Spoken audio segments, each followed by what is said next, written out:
Good morning, good afternoon, wherever you're watching from. This is Mary Grace. I'm Mary Grace, and I have my friend Dave with me. And we are just very excited to be able to bring you this show. Excited and honored to be a part of the digital army that is out there on the front lines, spreading truth. And I went live a week ago. In the aftermath of what happened in Butler, Pennsylvania, when an assassin's bullet just barely missed President Trump, uh, missed his head, got his ear. And we talked about that on the show. This is the first time we're going live since then. And if you have been on social media at all, you will notice that there's no end of conspiracies right now, of different theories of things that could have happened, things that might have happened, things that did happen. There's a lot that we don't know, but one thing that Dave and I try very hard to do is to bring you the truth. And if we don't know something, we're going to tell you up front that we don't know. We're never claiming to have insider knowledge. We're never claiming to have super secret squirrel telegraphs from people that you have never heard of. And so that's why we call this the conspiracy of truth. And this happens to be episode 17, which is our favorite number. And so this is what we're calling the Q plus edition. And if you missed the whole conversation that we had about Q, I recommend that you go back and watch episode 12 that we did, where it was an entire 2 hours of talking about that. But Dave, welcome to the show. It's an honor to have you here. And I'm really looking forward to this discussion, as I know that many are. Well, thanks for having me back on the show. And I hope we can find something to talk about because it's been kind of like dry lately. Not much going on. I've been racking my brain, Dave. Like, what are we going to talk about today? We'll figure something out. Yeah, what are we going to talk about? As we're waiting a couple minutes for people to come in, I want to thank my moderators. I have people on the Rumble channel who are helping us today, and I also will be watching closely on the other chats. And I just want to thank everybody for taking part. Please let us know that you're watching. Please drop a comment, drop a thumbs up. If you're on the Rumble, go and hit the thumbs up underneath the video. That goes a long way in helping to push the video up into the stream so that other people can see it. Same thing on Facebook. Hit the hearts, hit the likes. When you're on X, please repost it, retweet it. I don't think you re-exit, you retweet it, even though it's no longer Twitter. But that's just how. I think it's repost. That's so boring. Or something. So anyway, we are on YouTube. We're on the interwebs, and so please, wherever you are, comment and let us know that you're watching. And if you're watching this on the replay, we do appreciate your comments. We do check, and we do want to see that you are here, and we want to interact. Public service announcement. Yes, public service. Public service announcement. Yeah. Neither Mary nor I, nor Jordan Sather, nor anybody else who is a social media influencer is ever going to private message you on WhatsApp, on Telegram, on Twitter. We're not going to send you emails asking you to buy into our crypto scam or give you information. We do not, out of the blue, randomly private message people. If you get those messages, block those people. They're not from us. They never will be from us. I've been getting flooded with people saying, your email was hacked. I'm getting emails from some guy talking about QFS. No, it's scammers. Yeah. Do not. Thank you. Just block them. Thank you. Thank you. Right. Absolutely. Also, please report imposter accounts on Rumble or Facebook. Or Twitter. Yeah, everywhere. I've been getting a lot of imposters on Rumble, and they're posting in the chat, and they look sort of like my name, but I'm a verified account on Rumble. So it has the green shield next to my name. Same with Dave. He has a verified account. So please just keep that in mind. And we want to do our best to protect you from these crazy scams. So not only do we want you to block them, but please report them. And I do have a contact at Rumble that removes these channels. So if you email me with a link to the channel or a screenshot, I will send it to them. It's info@marygracemedia.com. And that reminds me, just remember that if you want to make sure you get my emails before we go live on the show here, go to marygracemedia.com and scroll down and just opt in to that email list and you will get the emails. So, and Dave also has an email. You can email him through his website, prayingmedic.com. I almost said Mary Grace Media. Uh, he has different hair though. So, not the same. Okay, Dave, I don't even know where to start today. It's been a long week for me. A lot of my listeners know that I've been dealing with some health issues with my dad. He's been in the hospital twice in the last 2 weeks. And so I will give a quick update on that. He is home. We don't know the source of these blackout situations with him, but he has a heart monitor on and we're watching him. We're not really wanting to leave him alone much lately. But he's acting like nothing happened. You know, he's back to his usual self, maybe a little tired, but the hospital wears you out. So pray for me. It's been a long week because all of this came on the heels of what happened last week with President Trump. And so as you can imagine, Dave is trying to keep, to keep up with everything. I'm trying to keep up with everything and also take care of myself and my family. And a lot of us are in that position. I'm not the only one, but I do ask for your prayers because I'm pretty exhausted right now. And so it's a nice rainy day, so maybe I'll take a nap. Yesterday it was like all I could do to stay awake until bedtime. It's rainy here, Dave. We do have thunderstorms in the forecast, but we It's also have a high of 114 forecast today. So. we were having really hot temperatures. It was 106 last week, the day that I went to pick my dad up at the when I pulled up to pick him up at the door, 106. We Yeah, were having Arizona temperatures. It's not normal here. It gets hot here, but not like that. So today yeah, is like in the 70s and raining. It's perfect. It's like the cool. perfect weather. Yeah, nice. Okay, spiritual warfare We're net gonna behavior. have raining volcanic steam. I guess it's gonna. Our humidity is like 55, 60%, and it's been like 113, 114 for the last like 3 weeks. It's been crazy. 55% humidity. Are you It's been kidding yeah. me? Our That's we had that's that's nothing. we've had a very early month. Well, that's that for us in Arizona. In the summertime, we usually have single digit humidities. Like it's 114, 115, but the humidity is 7 or 8%. Oh, And right. during the monsoon season, it goes up. So we're now dealing with 50 to 60% humidity and 113, 114 degrees. So it's pretty muggy outside. I got you. Our Anyway, humidity right now is uh, 70, I'm 76%, but not it going to is be a raining. weather whiner. Let's get on to Yeah, let's the move business. on.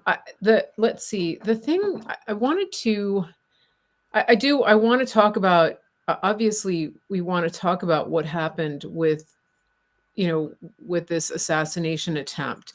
And it's hard to know where to start. One of the things that I said when I went live last week was we always want to use the 36 to 72 hour rule. And one thing I want to remind people as people are processing what happened, as more reports come out, there's a lot of speculation. There are big accounts on social media that really do what I would call engagement farming, and they're posting a lot of things that are supposed breaking news, shocking stories about different players and people involved in this assassination attempt. Now, there's a lot that we know for sure that is important to take in without running down these rabbit trails of OMG, look at this.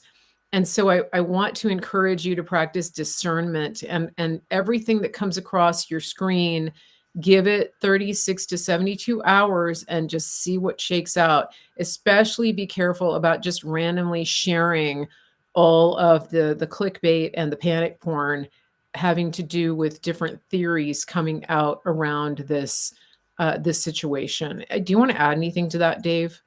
Yeah. When you asked me to go, if I wanted to go on a live stream with you, I don't know when that was. It seemed like a year ago. A week ago. I'm sure it was about a week. And you were asking about, I think you were asking about one of the Supreme Court decisions. I was like, I just didn't feel like it was a good time to go live on that issue because it seemed like the news cycle was shifting to something else. So then we have the assassination attempt on President Trump exactly a week ago, actually. And yeah, the 48, 72-hour rule. I have been up to my eyeballs trying to piece together what happened. And so I had a friend on Telegram yesterday asking me to do video updates and commentary and stuff. I'm very hesitant to do video updates in minute by minute fashion because this is one of those situations where we don't know what happened. I mean, yes, we know some guy tried to shoot Trump, but we don't know how many people, how many shooters there were. We don't know much about the shooter, his background. He supposedly had no social media history. The FBI and Secret Service in particular was not forthcoming with information. There was a press conference, I think within 24 hours, Secret Service wasn't even there. It's all local cops. So I don't think it's helpful for me to go on and do a live stream, do a broadcast, and weigh in on these issues when I don't know really what's going on. There's been a lot of live streams on Twitter, the spaces, and people are asking me, "Hey, come on, we're going to talk about this and talk about that." And I'm like, "No, I'm doing research. I have to figure out what's going on." So I've just been researching and digging and looking at what information is available, what information is coming out. Every time there's a news cycle like this, regardless of what the issue is, whether it's COVID or some other issue, it takes a while to figure out who the reliable sources of information are. Because in every crisis, in every big news story, you're going to find a lot of people online commenting on the issue. Probably 80% of those people should be ignored because they don't know what they're talking about. They're either making things up, they're using poor sources, their sources don't exist, or their sources that exist don't have good information. There's a lot of that early on with the COVID thing, and then we started to get doctors coming out who were actually experts, subject matter experts, who were then teaching people and illustrating the finer points of virology and vaccines and all that stuff. There was a lot of bad information early on in COVID. There's a lot of bad information with this shooting against President Trump. There's all kinds of people, like you said, trying to get clicks, trying to get engagement, because the more clicks, the more engagement you got. If you have a paid account on Twitter, you can make money off of it, and on Rumble and other things too. And my deal is I don't care about making money off of this stuff. I have been 24/7 from the time I wake up in the morning till the time I go to bed at night, digging, researching, trying to figure out what happened, what did not happen, trying to debunk some of the claims. Well, one of the things that I would suggest when it comes to things like this is when you see someone making a fantastic a claim about something that they believe happened, go through a little bit of analysis and try to see if you can debunk what they're saying. If you can shoot holes, pardon the pun, not intended, if you can shoot holes, if you can punch holes in their theory, in their assertions, if they say this happened and this is the person who did it and here's why and here's the picture, here's the video, see if you can poke holes in that explanation. If you cannot debunk it, then put that in the category of, okay, maybe this is what happened. But if you can very easily, very quickly debunk something, you should just hang on to that. Now, here's an example. I saw a lot of people online posting pictures of a water tower, and they're all insisting that this water tower has a black spot, some kind of a black object, like halfway between the top and the bottom of the main part of the water tower. There's this black thing, and people are saying that thing was moving when they heard the gunfire on the video, and they're saying that's a shooter on the water tower. Like, really, between like the top and the bottom of the round part of the water tower, there's this black thing that's moving. Well, I kept hearing people say that was a shooter because it was moving during the gunfiring, and I'm like, okay. Right.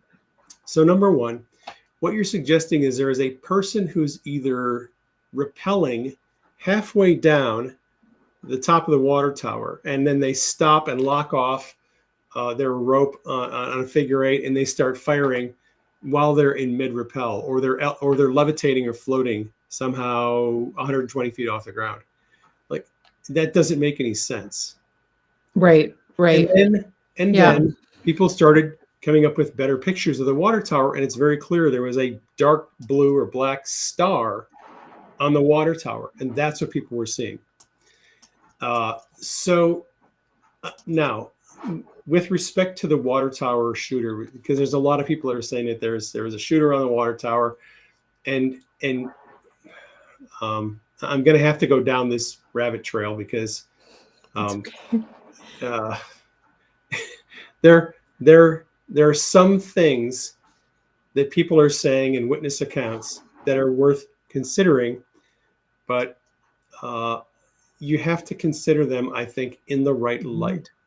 So, and I got into a long discussion 2 days ago on this subject on X, on Twitter, because people just kept on putting these videos and images in my mentions and in my news, in my feed, and I was like, okay, I have to deal with this. So what I saw early on was people posting videos of interviews that the news had done with witnesses who said something about the water tower. Okay. So, and I'm just going to jump right in and start to give you some methods that I use to arrive at the truth or the falsity of these various accounts. Good. So there's people posting these videos, and they're saying, this person said there was a shooter on the water tower. Watch this video. This proves that there was a shooter on the water tower. I'm like, okay, I'll listen to the video. So I listened to it. And this one woman said, oh, yeah, well, I saw somebody shooting toward the water tower. And I'm like, okay. So this woman's testimony was she saw somebody shooting toward the water tower. And a lot of people online have said that is proof, that's an indicator that there was a shooter on the water tower because of this person's testimony. I'm like, if you just listen to what she says, she's saying she saw someone shooting at the water tower. Okay, where was the shooter? Where was she? Was the person shooting at the water tower? Why would they shoot at the water tower? None of this makes any sense. Okay, so that is one testimony that I've seen reported repeatedly saying that that's evidence that there was a water tower shooter.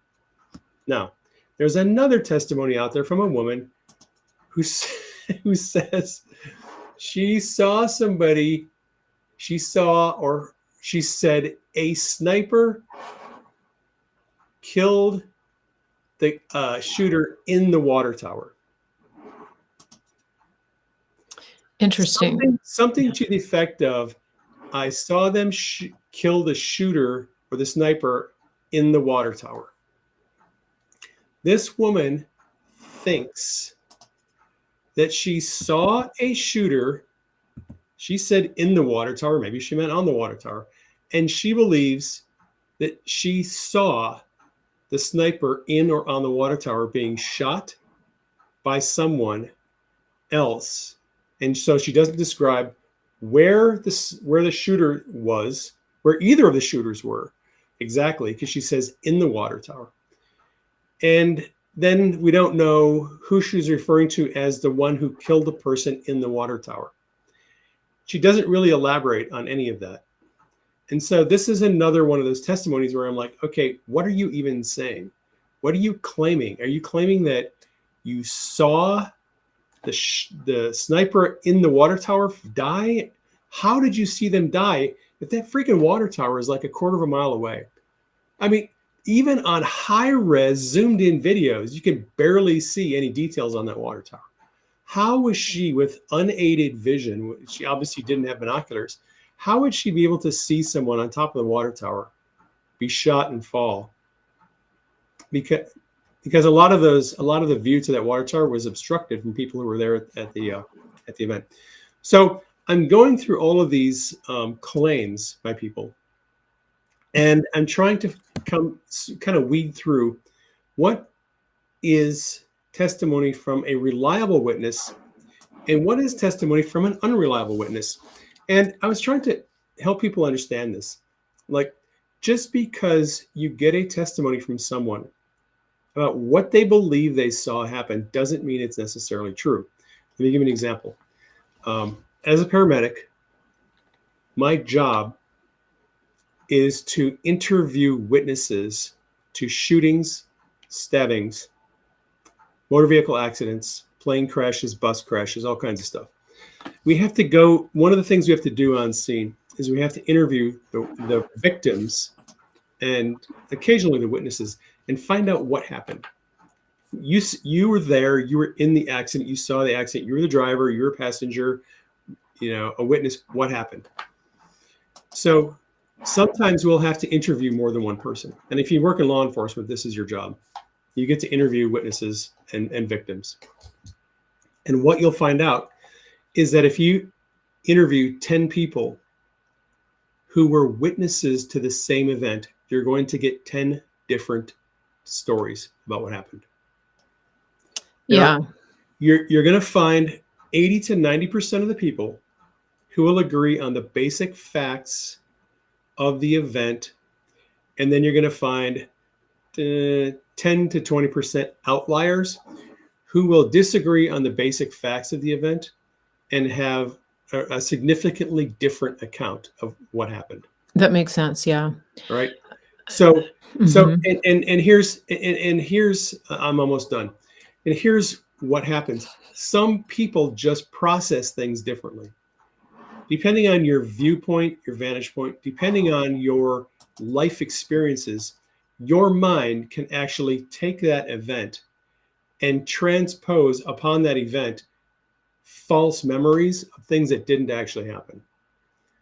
And I'm not going to go into the psychology of false memories, but there are some people who simply do not recall things accurately.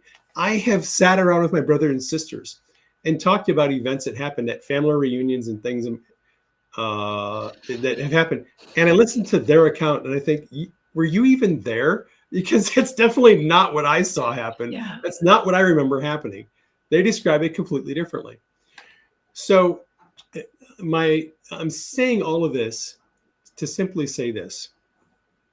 Just because someone says they heard or saw something happen, it doesn't mean that they are a reliable witness. A lot of these people are unreliable witnesses. They just are remembering things incorrectly or adding things in that didn't actually happen for whatever reason. And I get a lot of heat on social media because I'm kind of pushing back on some of these narratives. Yeah. Like, look, let's just kind of pump the brakes a little bit and let's get more information. Let's get some factual information. What do we know for a fact about this attempted assassination? I mean, yeah, there's people out there who are speculating and spitballing and giving their accounts of what they think happened. That's fine. I've proposed my own theories, but what I'm trying to do more than anything else is gather information from reliable sources or people who should be considered more reliable sources than other people. Some people are just better sources than others. Not all information is of equal value. And that's the discernment you were talking about. We need to exercise discernment. There are just some people who do not exercise discernment very well. They let their confirmation bias run away with them. A lot of people simply cannot believe that this is a single shooter event. Their mind works in such a way that they think there has to have been a second shooter. We got to find out who that shooter was, and it's just a matter of finding enough photos and video and testimony, and we will come up with a second shooter. Their premise from the beginning is it has to be multiple shooters. That's just how their mind thinks, and and that's not exercising discernment. That is coming to a crisis with a preconceived idea about what happened and then trying to find bits of information to confirm what you already believe to be true. I did not come to this conversation with the preconceived idea that there was a cover up, that the Secret Service was inept or corrupt, or that there was an intentional assassination attempt by the deep state. I didn't approach this with that presumption. I approached this from the presumption of I was listening on X on a live stream when I heard the gunfire during the rally. And I was like, honey, I just heard gunfire. And she's like, I heard it too. And from that point on, we started to try to piece together what happened without jumping to too many conclusions. So I'll land it there for now. Your thoughts? Mhm. This is important, and I'm watching the chat as you go through this process, and here's where I want to give my input on this because you know we as humans are designed to make meaning and to find meaning in everything that we do and everything that we experience. And so the urge and the urgency to come up with an explanation for what happened, I think that's normal. That's the way we're designed. And it is critical that we do research, that we find out for ourselves, and that we ask questions. I mean, that's what separates us, as human beings. And so the what I think what Dave is doing here is he's urging everyone to ask questions, to put on your real journalism hat and ask who, what, when, where, why, how, the five W's and the H. This is what he's doing. And I think that sometimes, especially on social media, we get into these little information silos and we become committed to throwing our hat in the ring of what answers our confirmation bias. And that's what Dave is saying. And when that happens, then we actually put up a partition that prevents us from hearing and receiving the truth. And that's a dangerous place to be. And I think we've seen this. I mean, I've been guilty of it on some levels sometimes when it comes to certain topics. Like we just want certain things to be true, and so we all find ourselves in that place from time to time. But what I want to urge people to do, and what Dave wants, is for people to practice that skepticism, a healthy skepticism, not that you dismiss everything out of hand, but that you just take a step back and start asking questions. And there's nothing wrong with doing that. And if, I know that sometimes people don't like to stand out and they don't like to get criticized and they don't like controversy. I think a lot of people fall into that category. And so it's easier to go along with just what you're being told. But here we are as a nation, as a society, we are unwinding and dealing with the consequences of the aftermath of doing that for a long, long time, and of accepting at face value what the media has told us, what people in positions of authority have told us.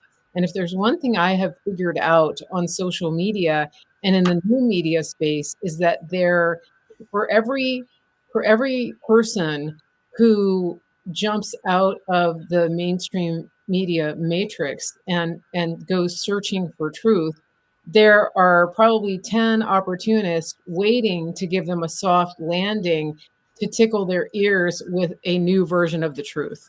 And so, as we bring you this commentary, as we bring you this analysis, we are really urging you to stop and to ask yourself, what is going on here, and who is this person that's telling me their expert opinion? Who is this person, and what is their track record? Who are they associated with? What are even who are they taking money from? That's an important question to ask.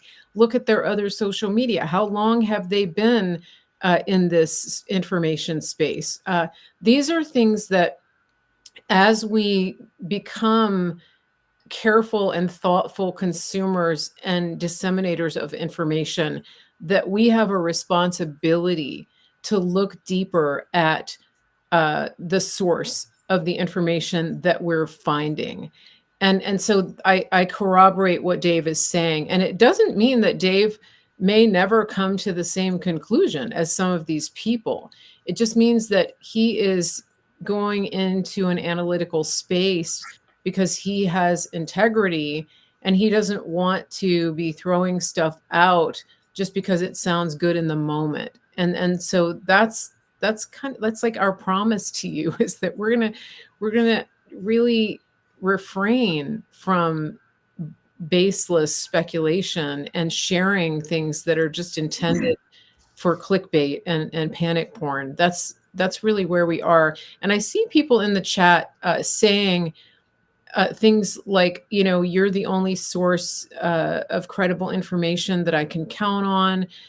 They say that about Dave as well, and I appreciate that. However, I don't want to be the be all end all of this your source of information, and this is where prayer comes in as well, where really seeking God, and he says that if you want wisdom, to seek wisdom from God, and He will give it to you. And so that is what we're talking about here. It's taking the information and then exercising your God-given wisdom to know what to do with it. Yep. That's where we are, right? Yep. Yep. Knowledge is information. Wisdom is knowing what to do with it. There's a lot Yes. of people who have knowledge but don't have wisdom.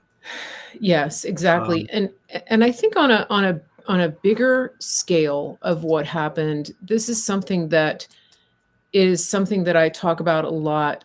I'm a 30,000 foot person. Dave is more of a detailed and minutia person. And that's why I think that we have good conversations together. And but overall, one question that I would ask with regard to this attempt on Trump's life, with regard to the coming election, with regard to anything that happens, any crisis that comes up, which I'm sure there will be more between now and November 5th and even beyond that. Um, when it comes to finding the answers and getting information about what happened, how do I frame this? My concern isn't so much chasing down the minutia of, was there a shooter? Was there this? Was there that? My concern is Trump is alive and he survived it. How did that happen? And then also, what happens going forward? And what are the implications of this for him, for his family, for his candidacy, for our nation, and for the world? And my take on that is that there's a lot of good coming out of this. And so, I don't want to get bogged down in the minutia of, was there a water tower? Was there another shooter? Was there this? Was there that? Because that is what I would call majoring on the minors. I'm not saying it's not important, but there's bigger issues here. What do right. you think, Dave? No, exactly. Whether there was one shooter or two shooters or three shooters is not really a consequential question, Right. because at the end of the day, someone tried to kill Trump. Trump survived it. And now we have to move forward as a country. How many shooters there were? Nice to know that information. Eventually, we may figure out the truth. But right now, we have bigger issues to deal with, which is a potential of a stolen election, the implosion of the Democrat Party, the internet going down. I mean, there's all kinds of issues, and it's interesting to discuss the minutia, but sometimes we have to look at the 30,000 foot view. Yeah, And I exactly. agree with you 100%. Exactly. I did want to talk about one thing real quick, Yep. and that is, um, gosh, if you are one of those people who just wants to dig into the minutia and get to the truth of how many shooters were there and where were they standing and everything else, and how many drones were they flying and how many times did they visit the site in Butler prior to the rally, because all that information is coming out. That information is available from credible sources. I'm astounded at the amount of information that is actually coming out over the last week about the shooter and what he did. I thought he would just essentially remain this ghosty person we would know nothing about. All this information is coming out from reliable sources that he had a major depressive disorder diagnosis. Both of his parents were mental health counselors. He, let's see, what do we know? He apparently flew a drone over the rally site several times, visited the rally site several times in the weeks prior to the shooting. It's just kind of crazy what we're learning about this shooter. And a lot of this information is coming from people that are leaking from inside the government. There's people in the Secret Service, people in the FBI who are leaking this information during the investigation. For whatever reason, they want us to know this information, and it's coming out through reliable news channels, people who have a good track record for reporting honestly. It's not the clickbait jockeys on social media who are just trying to grift off of sensational headlines. So if you're looking for that kind of information, just wait. It's coming out. We're learning all kinds of things that are just kind of shocking. Yeah. And there's, if you're trying to build the conspiracy, don't worry. It's being built right now in real time, and we're watching it happen. Yeah, I think that's a that's a good reminder. And I, for example, I've been following Dan Bongino somewhat. He's got good insights. I Can mean, you he was in the Secret Service. He has yeah, contacts. He knows people. He hold on knows. just a second. I've got to mute for just a second. Can you All take right. over? Yeah, I got it. Bongino, good thing that you brought him up. There's a lot of people who don't like Bongino. I have mixed feelings about Dan. Sometimes his anger just kind of is not really my cup of tea. For the same reason I don't really listen to Alex Jones. Alex Jones is so emotional, and he goes on these emotional rants, and he gets angry, and he's screaming and stuff. Bongino kind of does the same thing, and I don't really like people who get very emotionally involved in their commentary, because to me, it kind of almost feels like they're trying to drive an emotional response from their viewers, and I don't like that. I try to present information without emotion, without hyperbole, because I just want to present information and let you decide whether you believe it or not. So that said, I think Bongino is one of the people if you're looking for somewhat reliable sources of information, Bongino is probably one of those people. He has worked in the Secret Service. He obviously has friends who still work in the service, who work in different agencies, federal law enforcement. He knows the agency. He understands protocols and SOPs. He's a reasonably good commentator on this subject. So if you're looking for someone who might be a reliable source of information, Bongino is one of those people. He's a subject matter expert. Doesn't mean you have to believe everything he says, but he is a subject matter expert. He certainly knows more about this than someone like Lynn Wood or Charlie Ward, for example. So, you know, choosing sources of information is critical. Good, thank you. I think I got most of that. So, teeny tiny fire to put out. We're good. Oh That's yeah, right. it's all good, all good. All right. So yeah, that's I So you've guess been listening to Bongino a little bit. Yep, I've been listening to him. And one thing I will say too is that anytime anybody you're listening to, one of my rules of thumb is that, we all have different tolerance levels, and we all have different levels of sensitivity. And for me, sometimes, like I like Dan Bongino, but I mean, he's got like high levels of testosterone, and he can cross over from information to black pill like that. And what does that mean? It means that I want to guard the atmosphere of my heart, and I don't want to allow myself to go into a place of doom.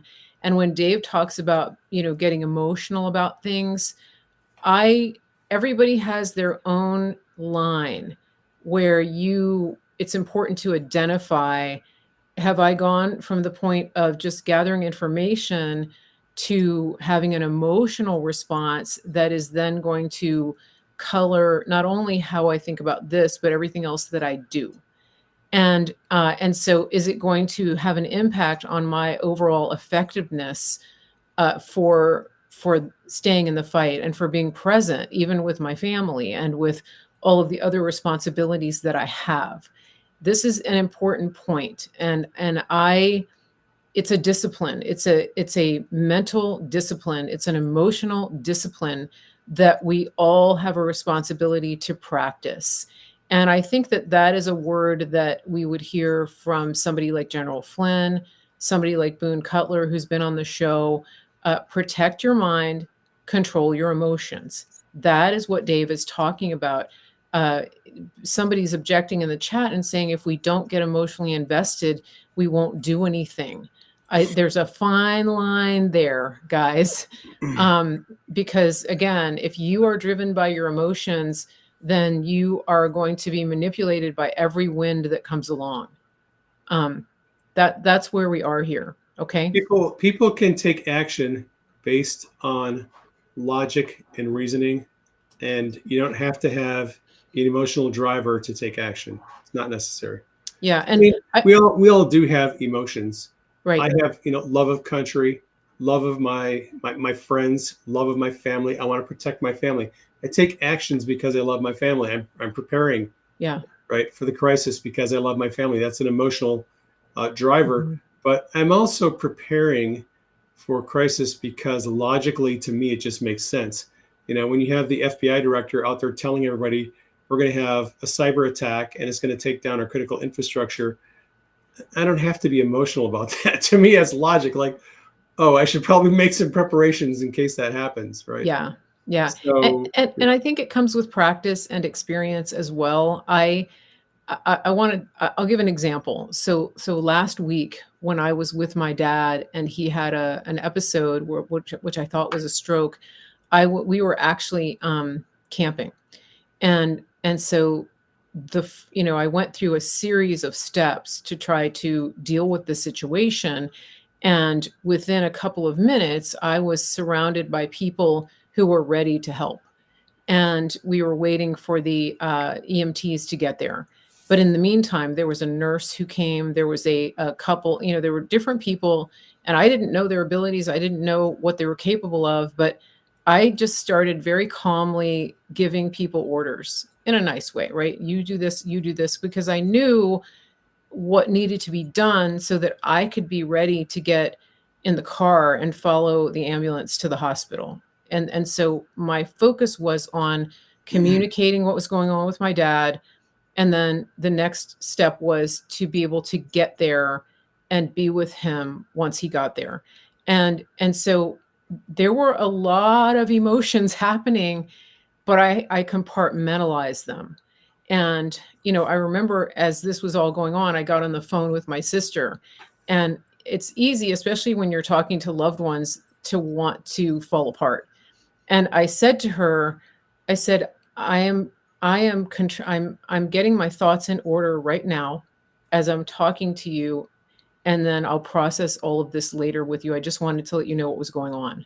And that is the part that I think all of us want to develop. And I later saw one of the couples that came to help us, and they said to me, "Your presence of mind in that situation was remarkable. I don't know how you did it."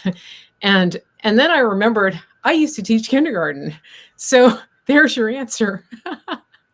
Because, I learned how to function and keep other people alive without operating from emotion.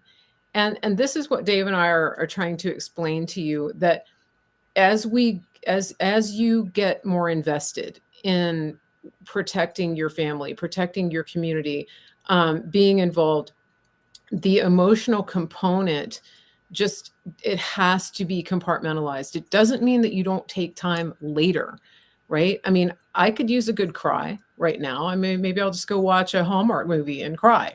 But that's not a bad thing to do. But in the moment, that couldn't be what drives my decisions about it. And I think President Trump is a perfect example of this. When this crisis was taking place, uh, there's years and years and years of training that I think kicked in with him. The moment that he felt something on his ear, he went down. He was faster than the Secret Service. And I don't think that's by accident. And he had the presence of mind to do all of the things that he did in the next 2 minutes. And as they were getting him out of the situation, that is what we're talking about. He didn't just fold emotionally. um, does that mean that he hasn't been processing this? Absolutely not. And when he gave his speech at the RNC, he was a different man. And he said to the world, he said, "I will tell this story once and not again." And so that's, in my mind, that is his way of managing the emotional component of this and not reliving it over and over and over again. What do you think about that, Dave? Yeah, I agree 100%. Specifically, when you're talking about Trump going down after that bullet hit grazed his ear, um, you know, you could kind of, you don't have to be a terribly insightful person to spitball, and come up with some assumptions about what Trump was thinking at the time. Look at his reaction, right? He goes down. The Secret Service dogpiles him. He's got 800 pounds of people, laying on top of him. And then his shoe comes off, and you could hear on the audio, he's like, "Let me get my shoe. Let me get my shoe." Right? He's trying to get his shoe.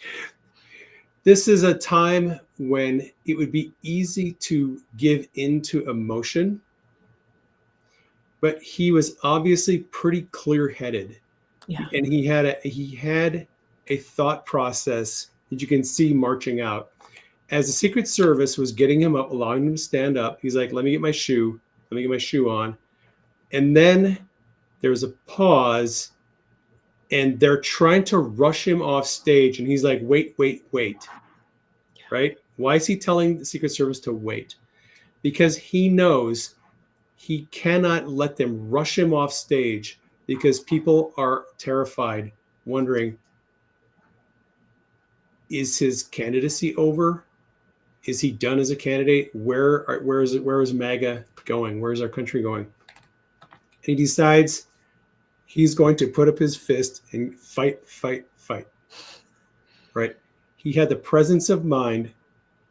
He was thinking logically. I have to send a message, not just to my supporters, but to the enemy, that you're not going to take me out. You didn't take me out. You're not going to take me out. And these people are going to fight, and I'm going to fight. So I'm sure he had a lot of emotions rushing through him, but he had the presence of mind to realize, I'm a leader, I'm a commander, I have to send a message, and this is my message. Yeah. Um, Yeah. and that's just Donald Trump. That's who he is. Hmm. He's a fighter. You know, you heard the testimony from everyone, from Dana White and everybody else. Like, he's the toughest guy I've ever met. You know, like, Yeah. who could go Yeah. through the impeachments, the hoaxes, the Mueller investigation, the criminal trials, trying to bankrupt him, lawfare, all the stuff that he's gone through, the slander, this Stormy Daniels stuff.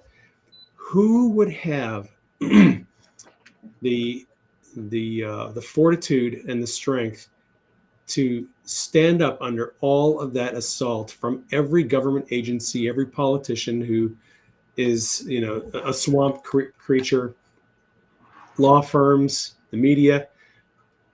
I only know one person who has the kind of character that could do that, and that is Donald Trump. He is a once in a century leader.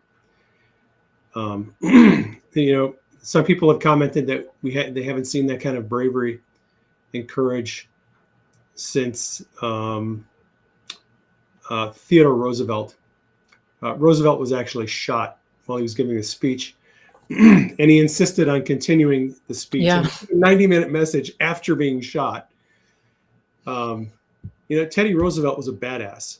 Yeah. Everyone knows that. Yeah. And Trump is in that category of badassery. You're Yeah. never gonna.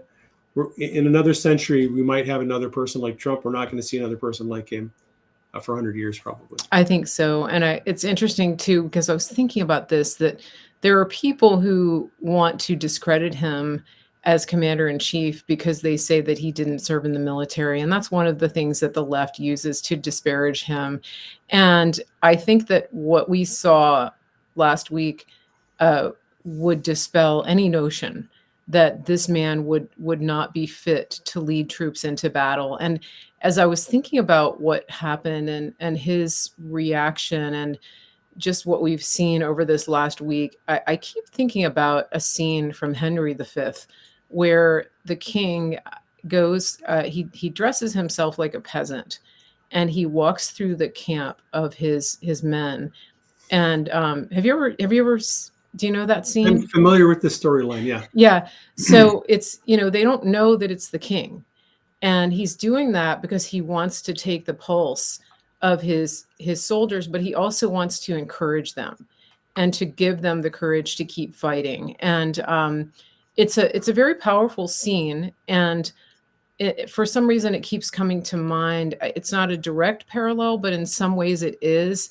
And I think an example of how this is a parallel comes to mind when President Trump was giving his speech the other night uh, at the RNC. It was delightful how he just kept going and going, because he said, "I got interrupted, and I'm just going to finish what I Right. started." But Hey, I had a rally, 4 days ago that got interrupted. So let's yeah, so finish the he's rally. like, "Yeah, we're gonna pick up where we left off," literally with the chart, right? Right. And so the thing though that I thought was just precious was when he started talking about Reverend Graham, and he was talking about the letter that he got, and he didn't have to do that. It's personal. And he was talking about the letter that he got from Reverend Graham, where and Being reprimanded he could have for his. just said, right, he could have just said, "I got a nice letter from Reverend Graham." But then he takes himself to an everyday human level of saying, "The pastor reprimanded me and told me to watch my language." And then he takes it to a whole nother level where no human on the planet cannot relate. And he says, and he looks right at him. He goes, "I'm trying, Pastor. I'm trying. I'm doing my best." And, I love that, because that's what makes him one of us. I mean, it's just everybody can relate to that. Everybody. And I get so tired of having, especially Christians, apply this religious litmus test to him and him alone. They don't do it Right. to anybody else who's Right. a candidate, anybody else who's in office. I mean, all these other people can be the biggest hypocrites on the planet, but there's a set of standards that's applied to Trump that's applied to him alone. And he's not a pastor. We don't want a pastor in Yeah. presidency. He's not applying for sainthood, people. Yeah, and Um, so that was just so perfect. It was like, yeah, I'm doing my level best up here, preacher. yeah. And You so know, yeah, one of I the other love that. criticisms of Trump is we all know that he is a vengeful person, right? That's been one of the big knocks on Yeah, Trump is yeah, he's motivated by revenge. He has openly said in many interviews, you know, you do a number on me, I'm going to do a number on you. I'm going yeah, to get you back. And a lot of people who are Christians are like, oh, that's not very Christian. He should be forgiving. He should like forgive him 70 times. Okay, yeah, he should. But guess what? He's not. Trump, unlike a lot of virtue signaling politicians who tell you publicly how forgiving they are, how loving they are, how compassionate they are, how they're such a good person, and they just virtue signal like crazy. Trump is very transparent about who he is. Whether you like it or not, Trump does not tell you things about himself that are not true. He will be the first person to tell you that he has a need for vengeance against mhm. his enemies, and he's very open about it. You may not like it. You may think that that disqualifies him and he's going to go to hell because of it. But at least Trump is honest and he's willing to tell people what is really going on inside of him. Right. Yeah, yeah, and yeah, And with this issue with his language, you know, and Anons love it when Trump drops the F bomb in a rally. Anons are like, yeah, celebrating like, yeah, man, he's one of us. Um, yeah, and Trump is not driving around with a fish sticker on his car. and overly religious people Mhm. who are always observing other people's behavior and judging them because their behavior does not meet, you know, is not hitting the bar high enough. They're just going to criticize and judge Trump, and that's fine. They can do whatever they want. But what I noticed, and you noticed it, and a lot of people noticed it, is when he came in to the RNC convention the first night that he was there, it looked like he was choking back tears the entire time he was walking up that stairway to his seat. His face was different. His countenance was different. He had this like sad, humble countenance I'd never seen on him before. And as I watched him come up that hallway, make that corner, and go up the stairs to his seat, I was like, that dude has been changed. He is different. Yeah. And most of us, if you've been listening, that prophecy where that one guy had that dream back in March where he said, I saw Trump, he got shot in the ear, and that event changed him spiritually. He became a born again, on fire follower of Jesus. And he said, I know that a lot of people say that he's a Christian, but I'm telling you in this dream, I knew that gunshot wound to his ear changed him profoundly. And when I heard that prophecy, I was like, you know, I wonder if that's actually going to play out. And I have seen in Trump, just, you know, obviously I don't meet him in person, but in observing him in that first 10 minutes when he spoke last night, and he's recounting that story, he's talking about his story with, you know, Reverend Graham and being reprimanded for his, you know, profanity. I think he's a different person. I think he has gone through some profound changes as a result of what happened. I agree. Yeah, I think so. And it's interesting because, you know, I have conversations with a lot of people when I do speaking engagements and things like that and on my channel. And this is a point that comes up a lot around Trump, his irreverence, or is he a Christian? They really want to know. And one of the things that I say a lot is I do believe he's Christian, and you know, the as far as the sanctification goes, that's the job of Holy Spirit. It's not your job. It's not my job. And this is this is the part where, you know, if you're truly concerned about the way he acts or the things he says or how he presents himself, that's between Trump and God. And that, the thing that I would encourage is pray for him. Pray for him because, he has literally the weight of the world on his shoulders. He doesn't need you throwing stones and It could be, judging him. it could be that the Holy Spirit is actually speaking to you and asking you to pray for Trump about that issue. If you discern that Trump has some character flaw, like Mary said, pray for him, because it could be that the Lord is highlighting that for you, so you'll pray for him. Absolutely. I just put this picture Possible. up because it was so meaningful to me. Um, Yeah. him on the ground, right? Whoever got that photo, it's amazing, the timing of it. Yeah. For those of you who are just listening, this is when Trump was down on the ground. It looks like his hands are folded together in prayer, and somebody made a meme. It says "Divine Intervention, Make America Great Again." It's a very powerful image, and so I think this is really good. What Dave is saying, that if you see it, right? We had this saying in our family that if you if you see something, like if you notice that something's broken, then Fix fix it. it. Right? Just Yes. don't go around and tell somebody else it's broken. And I Mm. think this is a really good point, is that he needs our prayers, you guys. I mean, he's got a lot on his shoulders, a lot. And we can see, the other thing that I would say is look at the fruit. Watch what was happening at the RNC the other night when his grandchildren were there. Watch the words of his granddaughter Kai, who talked about him. And I mean, just the most precious thing. She was just Yeah. standing up there and saying, he gives us candy and sodas when our parents aren't looking. And then people are saying that having little Carolina on his lap during the debate was staged, or during the speech during the RNC.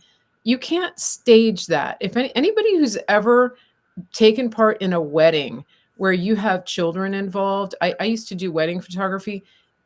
The thought of getting a 3-year old, or I don't know how she old, like 3 or 4 year old child to perform on command and do anything on command, you can't.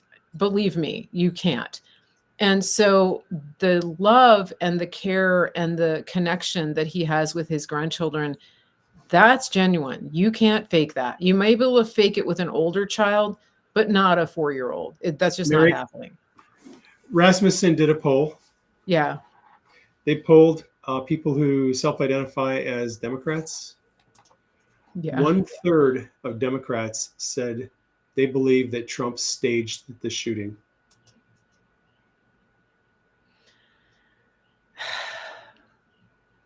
That's crazy. That tells you a little bit where we're at in this country politically, when a Yeah. significant number of people, millions, tens of millions of people, believe that Trump staged his own assassination. For what? To get sympathy because he doesn't have a big enough base, because he's too far down in the polls, like because he's an egomaniac. It's just, it's kind of bizarre how people think about this whole Yeah. thing. And no matter, it's just crazy, as a lot of us are just seeing more and more transparency in Trump and more of who he is as a person.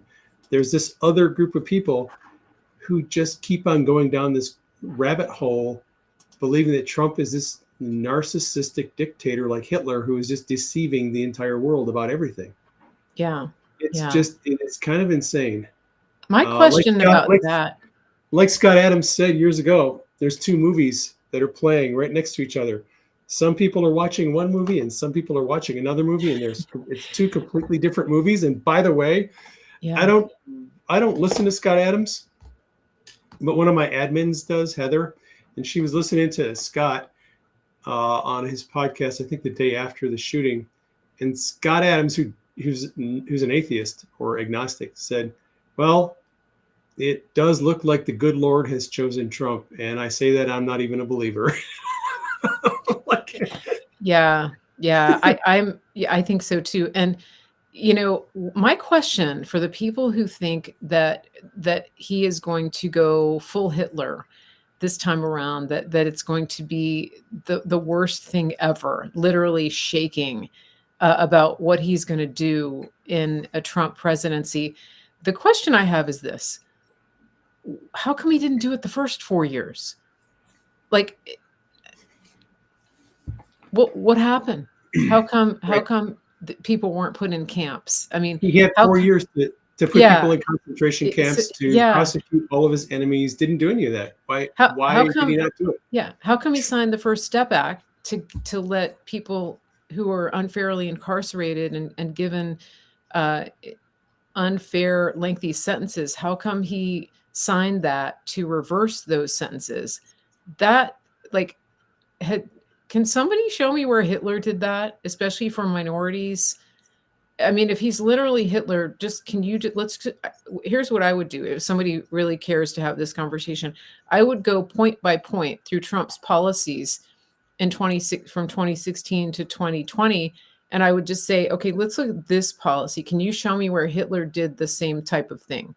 Yeah. Let's look at this policy. Let's talk about the his focus on um, pro-life and choosing Supreme Court justices that would reverse the abortion. So Hitler was a eugenicist and he was pro-abortion, and he especially targeted minorities and the mentally infirm uh, with abortion. And so, can you show me where Trump stepped up his focus on killing more babies in the womb? Because if he's Hitler, then let's do a side by side comparison on Trump's policies and show me where he's literally Hitler and how he's going to come. Like, is he going to reverse course in 2024 and become Hitler? This is what Dave and I are talking about when it comes to logical thinking. So instead of telling people, no, he's not Hitler, ask them, show me side by side the policies of Trump and the policies of Hitler, and let me just see how they align and how you think they're going to align going forward. And then maybe we can have a conversation. But you're just spouting talking points that you don't even understand. A Okay. lot of this comes down to the fact that the commentators on TV, they're liars, and you can tell they're liars if you just go back in history for a year or two and dig up some of the old videos of them talking about Trump. There's a well-known video. I posted it on Twitter a number of times, where Morning Joe is talking on his show about Trump, and he says, all this stuff about Trump being a racist, it's nonsense. He goes, Mika and I, we hung out with him. We were in his house. We were in his inner circle. We knew him for years. He never said anything racist. There is not a racist bone in his body. And he said, I'll say it now, and I'll swear on a stack of Bibles, there is nothing racist about Trump. That's Morning Joe, like 7 or 8 years ago, saying that. And now, because it's convenient, because it's the new script, that he's doing everything he can to demonize Trump, to the point where MSNBC took his show off the air the day after the shooting, the Monday after the shooting, I should say, because they were afraid that someone is going to say something inappropriate that would inflame more violence. And so they preempted their show and took it off. Van Jones. I'm not sure where Van Jones is at right now on Trump, but Van Jones literally worked with Trump on the criminal justice reform Yes. project. And so did a lot of other African-American leaders and Hispanic leaders. These people know what Trump is all about. And they're just pushing this narrative because they're being told to push a narrative. That's so true, and that's so important to keep in mind. And speaking of Van Jones, I this brings me to a point that I think people I think it would help at this point to talk a little bit about Trump's choices for endorsements and even his vice president Yeah, choice. but fair. And Should yeah, talk about. let's talk a little bit about that. So one of the things that I think it was a major theme of the RNC was unity, and also diversity in the true sense of the word, Yep. not virtue signaling, not just pandering to people because of their victimhood, but embracing people in spite of where they've come from. And one thing that people kind of forget sometimes is that President Trump used to be a Democrat, and a lot of the people, General Flynn is a lifelong Democrat. yeah, General Flynn is a Democrat, I was and raised a Democrat. some of the people that have come out in the strongest support of Trump have been Democrats, and who turned and maybe didn't even stop being classical Democrats, but understood the radical direction that the Democrat Party has taken. And so JD Vance, I don't think he was a Democrat, but JD No. Vance comes from middle America, and there's a lot about him that I think is appealing to a number of people, but also he's younger. And I've always said that Trump thinks generationally, and he knows he's not going to be here forever. And it's super important to have somebody to pass the torch to. But I want to address some other endorsements that Trump has made very quickly and then come back to JD Vance, Okay. because this is important when it comes to issues, when it comes to getting legislation passed and working across the aisle. The First Step Act is a good example of that, of the importance and the necessity of bringing Democrats on board. And there used to be a time when that was pretty common practice. When Trump came into office, the Congress became split ideologically down party lines like you've never seen, and that's because of Nancy Pelosi, because of Chuck Schumer. That was intentional. Prior to that, even Republican or Democrat presidents could get legislation passed across the aisle, and I'm pretty sure that Trump wants to go back to that and to do what he can to get past the Trump derangement syndrome and all of the roadblocks that are put up by extremists. Yep. And this is, I'm going to say something that may really upset people, and it's okay. I don't need you to be happy with what I'm going to say, but I want you to consider it. And that is that one of the reasons that President Trump did not endorse Bob Good in the 5th District of Virginia and endorsed his competitor was that Bob Good is on the Freedom Caucus. And in some ways, the Freedom Caucus has actually been I don't know if I want to use the word extreme.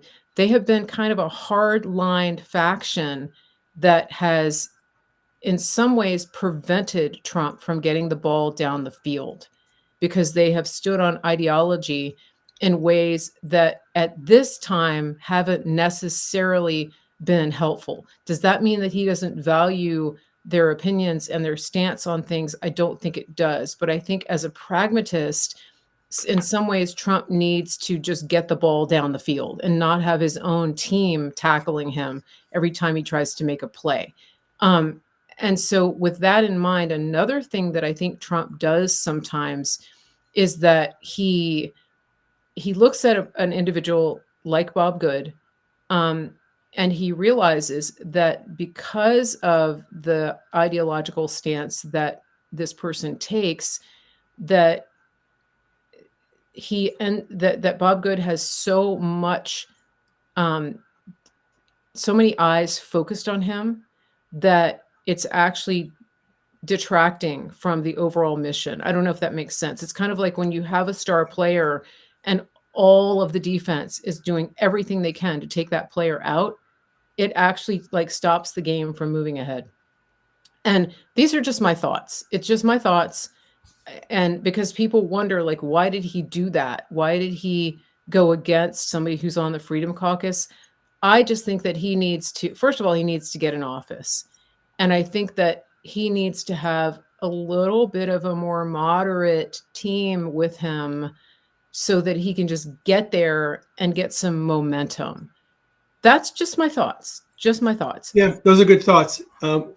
One of the big obstacles to Trump's first administration success was he was fighting tooth and nail. People like Paul Ryan and other, both Yeah. Democrats and rhinos, and they were doing everything they could to prevent his agenda from going through Congress, from becoming law. He had to start writing executive orders like crazy because he just couldn't work. He couldn't get Congress to work with him. Even when he had a so-called Republican majority, it was mostly establishment swampy people, and that severely hampered his ability to get his Yeah. stuff done.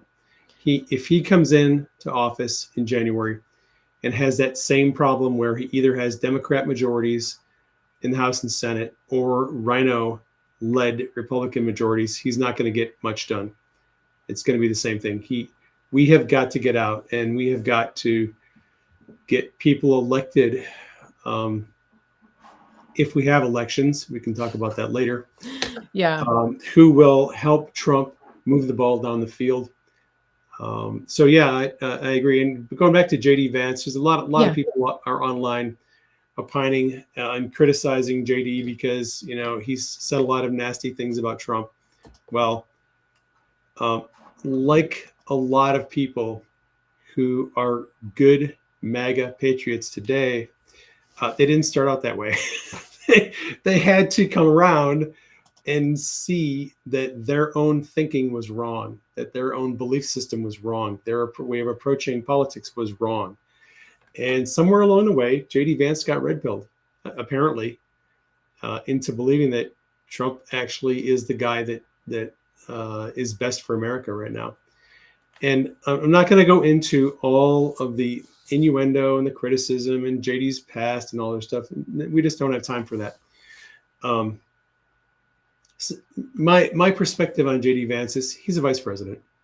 He's not the president. He's not the one who's going to be pushing the executive orders and leading the country. He's essentially, he is a diplomat.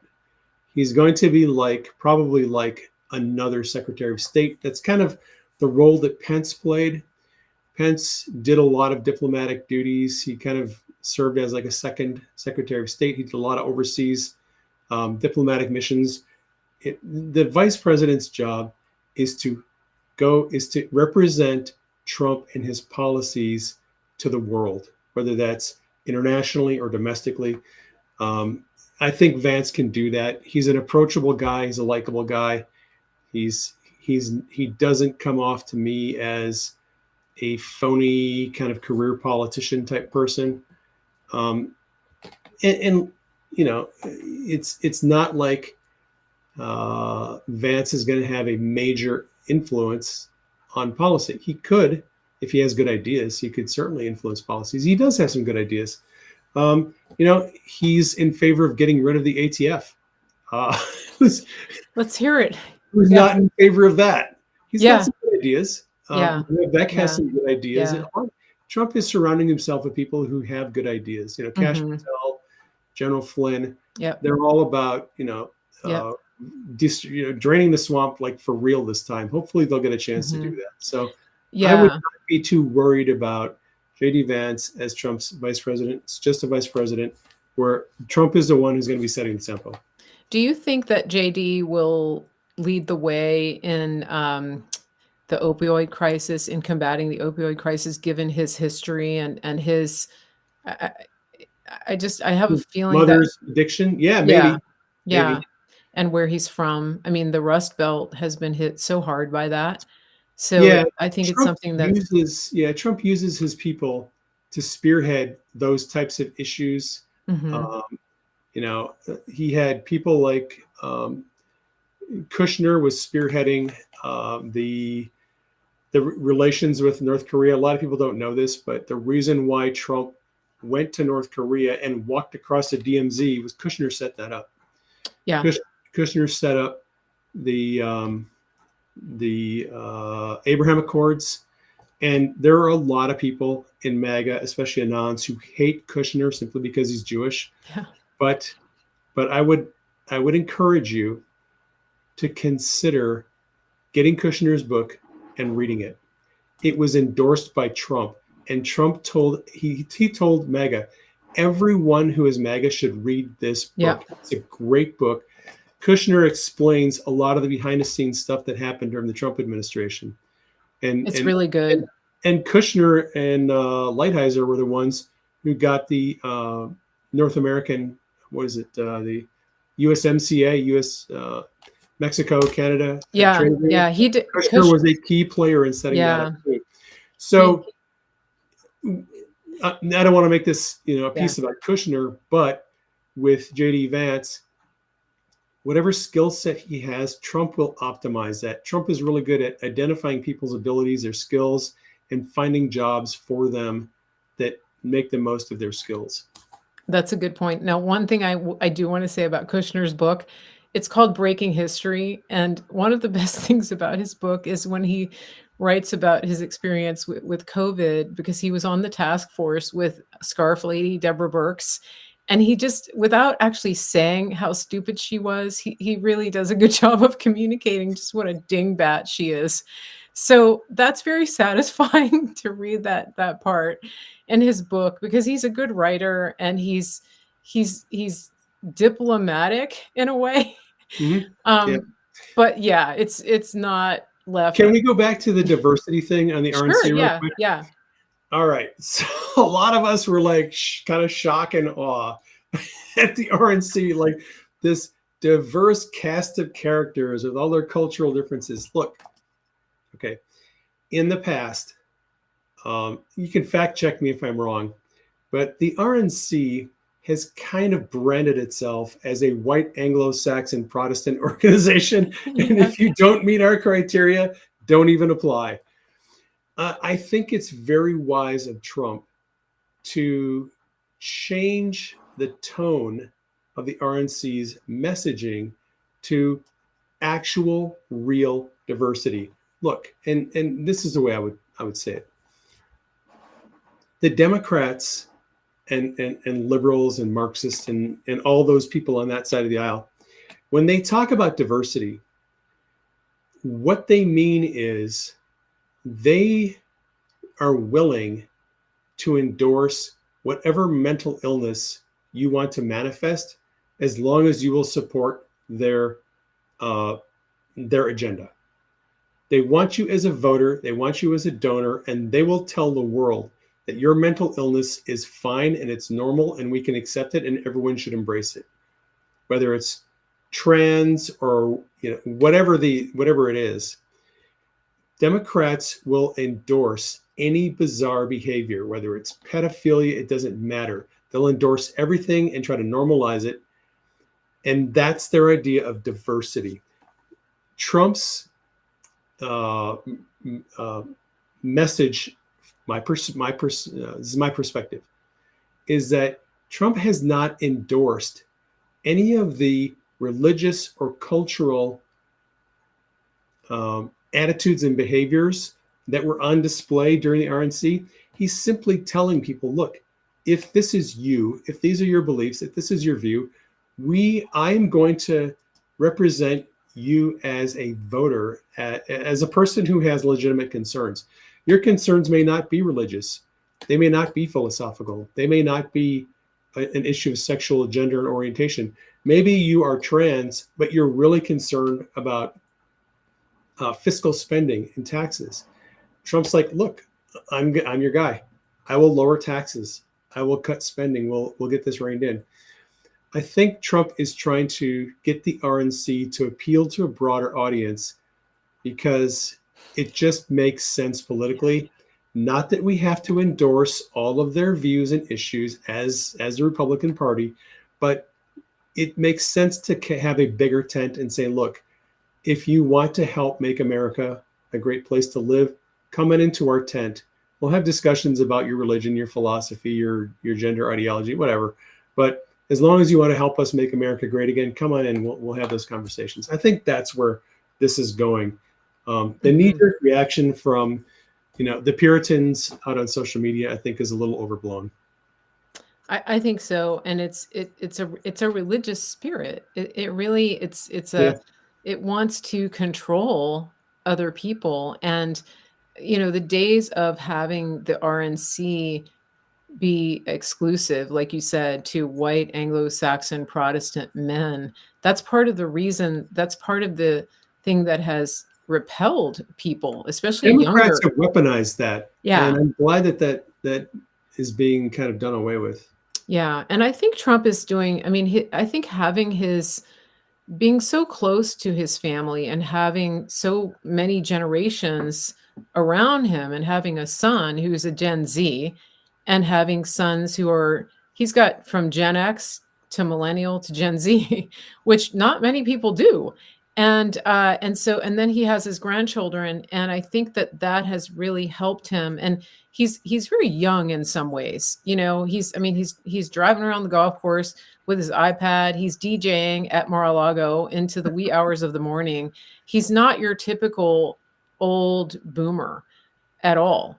And so, I mean, you look at the memes he posts. I mean, he's got an incredible sense of humor, and I think, like what you're saying, he's a true populist. He's Yeah, a pragmatist, he's a populist, and he knows that if we don't if he doesn't get in office, um, then it's over. It's over, and I'm not saying that lightly. And I think that I also believe that he, of all people, knows that if there were anyone else to do this right now, he would gladly step aside and let them do it. and It's he not has a said that. He it's has not said that many times. I yeah. do not need this headache. If I was somebody else who could do it, I would let them do it. Yeah, it's not about him at all. It's not about him. It's No. about getting this country back on track, and by extension, all of Western civilization, because there's trouble. Like, it's in trouble. Hey, Yeah. can we talk about the implosion of the Democrat Party? Yeah, yeah. Let's. All right. Yeah. So while we're watching the movie, the remaking of the Republican Party, the reinvigoration of Trump, I've noticed a dramatic shift in the attitude of MAGA writ large. I'm there's a lot of people that were kind of blackpilled because they were thinking stolen election is coming. How do we beat the steal? The systems still haven't been changed. Like and there was this question about whether Trump was going to be able to pull it off. And in the last couple of weeks, we've seen this just resurgence in patriotism. We're hearing all of these lefties who are like, I'm not going to become a Republican, but holy hell, I cannot vote for the Democrat Party anymore. They're just gone too far. So I'm going to hold my nose and vote for Trump. A lot of people coming over. And at the same time, the Democrat Party is torpedoing their candidate. Yeah. We have a literal insurrection going on among the Democrats. And it's Ain't just, it I'm a just beautiful watching thing? this evolve. And I'm like, this is the weirdest freaking timeline. Like, how did we get here? But Yeah. but a lot of us have been talking about this very thing for a long time. Yeah. You go back to our videos from last year. I was talking about, like, look, it looks to me like because the Democrats basically had a closed primary. Like in 2020, they basically bought out and forced out all of the Yeah. Democrat candidates running against Biden. They basically, by Super Tuesday, they just X'd them all out and said, drop out. Biden's our guy. We're going to have him run. And the Democrats chose Biden before Super Tuesday in 2020. This year, they didn't even let anyone run against him. And this is kind of the cognitive dissonance that I'm trying to pound through some of these Democrats on social media. It's like, look, you guys keep screaming our democracy, our democracy. Do you realize that your candidate was selected for you this year? You didn't even have a vote. I voted in the primary. Okay, who did you vote against? Oh, there were no candidates running against Joe Biden in the primary. Yes, you got to vote, but your choice was selected. And so when I saw that, a year ago, I was like, oh, they're going to let Biden be the unofficial or the official candidate through the entire year. And then when it comes to the convention, because they changed the convention rules, it allows them to pick their own nominee if the main candidate drops out. I was like, this is totally a setup. They're going to switch out, and a lot of us saw this coming. I'm not the only one. People's been talking about it forever. So that looks like what is actually going to happen. It looks like to me, looks like the factions inside the Democrat Party, right? So there's the Biden crime family, there is the Obama faction, Susan Rice, Valerie Jarrett, John Kerry, Obama, that group of people. And then there's the California Democrats, Gavin Newsom, Nancy Pelosi, and that little hierarchy over there. There's three different factions inside the Democrat Party, and they're all warring for control. The Biden crime family doesn't want to leave because they're afraid that their crimes will be prosecuted if they can't stay in office. I think that's their biggest concern. Yeah, they want the money, but I think they're more concerned about prosecution of their crimes if they lose control. Obama, I think, has clearly been controlling the media attacks on Biden, where all of these leaks are coming out to MSNBC and CNN and ABC and Fox. And I think Obama is leaking all this information and pressuring and sort of leading the coup in the media against Biden. You know, all these back and forth, like the Biden campaign says he's not dropping out. And then all these other news reports come out saying, oh, Biden's thinking about dropping out. And the campaign will say, he's not, he's in it for sure. And then the next day, all the media is like, oh, there's leaks that the Biden, is thinking about dropping out. I think all of the media narrative is actually being driven by Obama's people. That's just my opinion. I could be wrong. And then you have Nancy Pelosi and her faction. And they're, I think, working mostly within members of the House and the Democrat Party. Nancy is trying to get Democrats in the House to come out against Biden to get him to drop out, because she knows if Biden's at the top of the ticket come November, they're going to lose the House. Mm-hmm. And so you have all of these different parties working, I think, against each other. And it's just kind of funny to watch the Democrats, literally having their own civil war. Where do you think the squad fits into this? You posted a video the other day of AOC. Yeah, and she's sounding more and more like Chuck Schumer every day. Like, yeah, like the secret, the intelligence community has 6 ways from Sunday at getting it. I'm like, my gosh. So I think AOC is secretly working with Chuck and Nancy to, I think she's loyal. She's with the jihadis, right? So she's with Ilhan Omar, and Tlaib and all those nut jobs, right?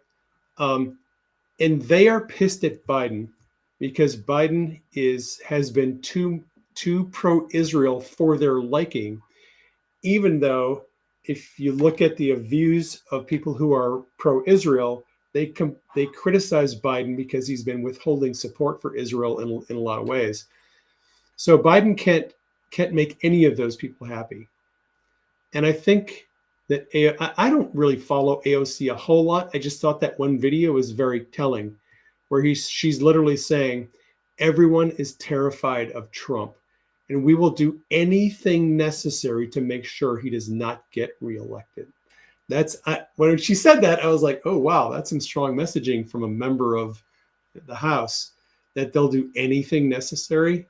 Well, AOC, what are you telling us? I know. Does that include maybe not having an election if you believe that you can't win? Mm-hmm. Mm-hmm. I just thought it was very telling that she's basically saying the quiet part out loud. Yeah, it's interesting, and it hasn't gotten a lot of circulation. So I think that's interesting as well. I think was it Shipwrecked Crew on X he posted a theory, I think yesterday, saying that he thinks that Biden is going to bow out, but that none of the key players in the Democrat Party are going to step in for 2024, and instead they're going to regroup and save their Yeah, ammunition for 2028. 2028. And so they're going to sort of let go for now, like step back and call it a wash, because they know that there's nobody with enough star power or pull to get the Democrat Party over the line for the 2024 election. Now, that being said, could they still pull out something that would just prevent the election? Because it seems like Yeah. that's their only move left on the board right now. All right, let's get into that. So I really like Ship. Yeah, He's a he's very good. good attorney. He, by the way, Shipwrecked Crew on X on Twitter. I've been following him for years. Very knowledgeable. Yeah. Former federal prosecutor. He's now a defender. He's defending. He has defended 60 some January 6th defendants, and he is still Mhm. defending roughly 30 or 32 of them. Highly recommend following him. Um, he does have a give send go where he is asking people to financially support him so he can do basically pro bono work for J6 defendants who don't have the money to and they can't afford an attorney. But I'm surprised at Ship's acuity in the realm of politics. He knows a lot about California politics. I think he lived there for a long time. He knows a lot about the history of California politics. So he's a good commentator on this subject. And I said virtually the same thing 3 or 4 days ago.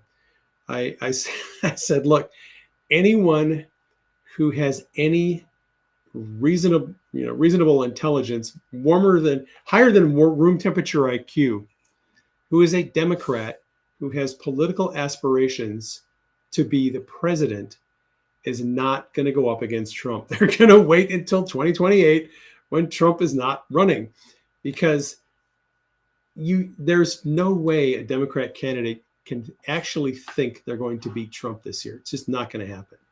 Right. No one is polling. If you poll all the Democrat candidates who've been sort of their names have been thrown out there as possible contenders, none of them are polling higher than Biden. Not one of them. Not Gretchen Whitmer, not Shapiro, not Newsom, no one. There's no one who's going to beat Trump this year. I think a lot of Democrats are resigning themselves to that fact. So if they decide to switch out Biden, it's going to be one of the dumber people in the Democrat Party who doesn't know they have no chance of beating Trump, or unless they're just willing to take. And this whole thing gets really weird because the money, the donations that the Biden-Harris campaign have, that money can't be given to anyone else. If Biden drops out, the new candidate doesn't get that money. They have to do their own fundraising, do their own campaigning. Yeah, Um, it just seems like they're in the hole. I mean, and it seems nobody like wants they're to run with Kamala. Uh, Shocking, I know, but but the people in DC, the people who have sources, are like, none of these people want to run with Kamala. no. They're looking at Nancy Pelosi is actually endorsing the idea of an open convention where they can pick their own candidate and get rid of Kamala. Sorry, Kamala, that was always going to be the plan. Nobody ever wanted you to be president. They were always going to throw you under the bus and Joe under the bus and pick somebody else. So Yeah. it's just kind of interesting watching how this is evolving. Do I have, and to your point, I want to bring something up real quick. So yes, on the one hand, commentators on our side of the aisle, conservative commentators who don't believe that it's possible that they would actually call off the election, their predominant theory is we're going to go to the Democrat convention, and then they're going to either get rid of Biden. I'll leave that up to your imagination, or for Well, they're he trying does to. have COVID. I know, and they're treating him. And I posted about that yesterday. What are the odds that he might, you Yeah. know, uh, Expire. suffer a sudden demise? Who knows? They're either going to get rid of him, they're trying to force him out, and he's not going to go willingly. The more that they attack him, the more that they tell him he can't win. He's a stubborn son of a bitch. He's not going to go out So is willingly. Jill. Oh yeah, I don't think he leaves willingly. Yeah. They're going to have to find a way to either put him in the hospital on a ventilator or something. What do you think about Michelle, Big Mike, We'll Michelle talk about Obama? her. So one option is Biden drops out. I don't think he drops out willingly, but maybe he will. The other option is they force him out. That could be done in a number of ways. They could expose, some of his girl sniffing habits publicly. I don't know if they'd go to that length, but Joe has a pretty hefty closet full of skeletons that they could drop some stuff to force him out. And I think that Nancy Pelosi, being who she is, she's trying to be nice and she's trying to use logic at this point. But eventually, Nancy may bring in a larger hammer to try to get rid of Joe. I think that's Okay. and Obama too. I tell But you, they're running out of time. but I am still, and I am now after the dream I had last night. I'm more convinced that we're not going to have an election in November. So Okay. let's talk about the dream real quick. I want before we do Yeah, go that, ahead. No, hold jump on a in. second. Yeah. We've been talking for a long time here. I was You thinking want to maybe do some we should, ads? yeah, maybe we could take a quick break and give Do some people a ads. chance to stretch their legs. And I do want to address in my comment, I want to thank everybody for your meaningful contributions to the chat. One thing I just want to say is thank you to my moderators, but also sometimes when it comes to the chat, sometimes people like to go down side trails and they sort of get, like a dog on a bone, they just get stuck on a certain thing when we've moved on. And in our chat in Mary Grace land, we kind of like to stay on topic. So if you have a specific topic that you really want to focus on in the chat, I just encourage you to start a channel of your own, or a blog, so that you don't monopolize our chat with your theories.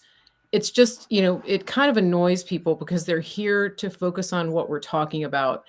So I would appreciate that. And don't be mean to my moderators because they're volunteers. Um, that's that. So I'm gonna cue up my commercial here. Dave, while I'm doing that, would you please explain to my listeners two things? Red pill, what does that mean? Because it's come up a lot. And then also the idea, just the basics of why we give credence to dreams and visions as Christians. Just Okay. real quick. Yeah. The term red pill is a term commonly used in some communities, and it really means someone who has become awakened to a hidden reality. It comes from the movie The Matrix. And there's two characters. There's Morpheus and there's Neo. And Morpheus, Neo is living inside of a surreal matrix, an unreal world, a fabricated world, a digital world. It's not real. He thinks it's real, but it's not. It's a simulation. And Morpheus has the ability to help Neo see the real world as it really is outside of this matrix. So Morpheus tells him, well, I have a blue pill and I have a red pill. You get to choose. If you take the blue pill, you will just go back to sleep into your little wonderland and everything's fine. But if you take the red pill, you're going to go down the rabbit hole and you're going to see what life is really like and what the world really looks like. So Neo decides to take the red pill and is faced with a stark, frightening, terrifying reality that he didn't know existed.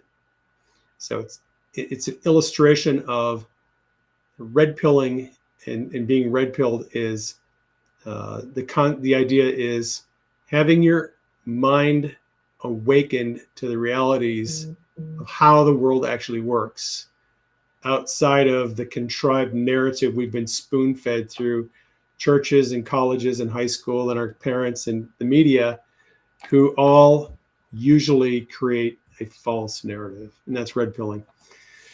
Why do we believe in dreams? Go through the Bible, and all throughout scriptures, you see God speaking to people through dreams. Back in the book of Genesis, Joseph, the patriarch, he was a gifted dream interpreter. God would give dreams to people, and Joseph would interpret those dreams. He gave some dreams to Pharaoh about a coming famine, 7 years of plenty followed by 7 years of famine. Joseph interpreted Pharaoh's dreams, and it saved Egypt from the famine. Book of Daniel, Daniel saw and interpreted Nebuchadnezzar's dreams. So dreams are all throughout the scripture. I wrote a book called Dream Interpretation Made Simple.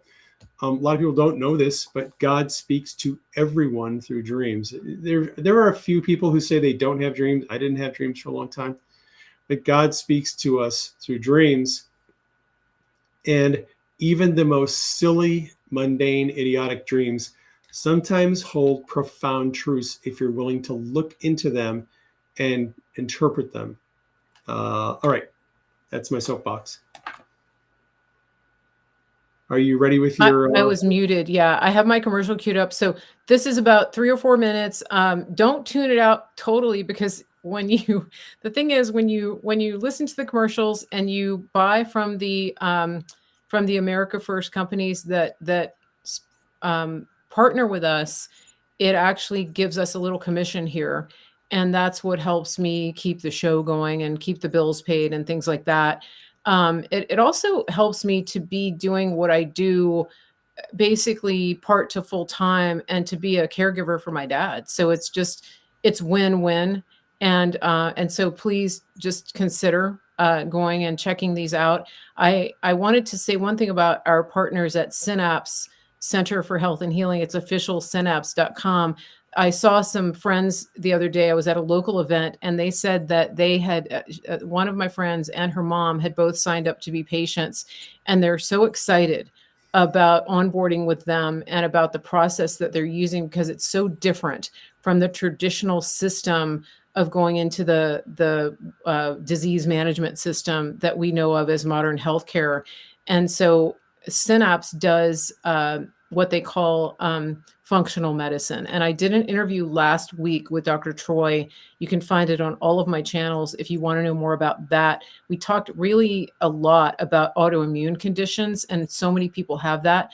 So take a look at that. And if you're wanting to get better and not just take medicine, I definitely recommend that you check this out. And they're going to pop up on our commercial here, but it's officialsynapse.com. Just tell them that Mary Grace sent you. So we're gonna jump to the commercial. Don't go away. Refresh your beverage, because Dave and I are on a roll here, and we're gonna come back and chat some more, maybe about, who knows. I've got some questions in the chat that people want to talk about, and talk about dreams, et cetera, et cetera. So don't go away, guys. And thanks again to my moderators. Love having you guys here. And I have to shout out to my Facebook audience.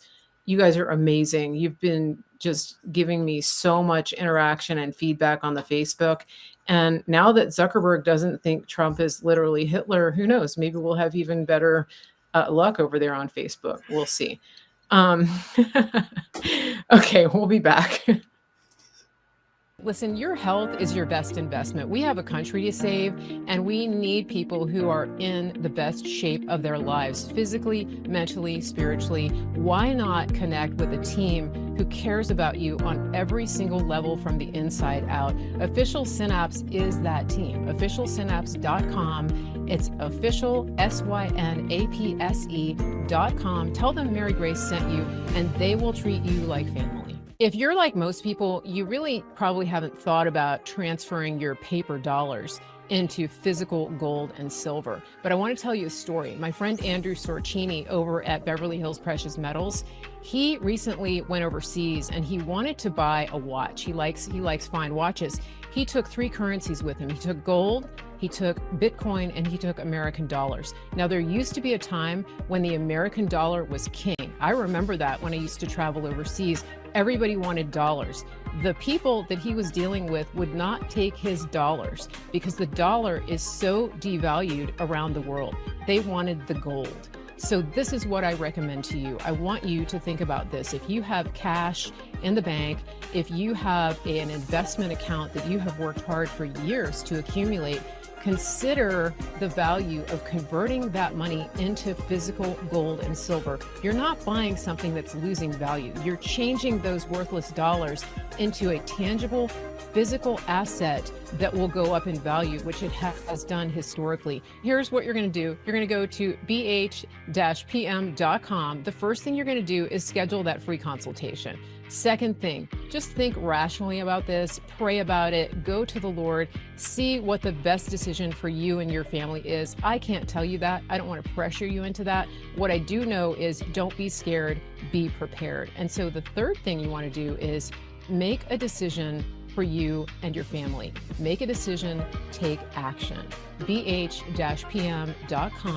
Let them know Mary Grace sent you.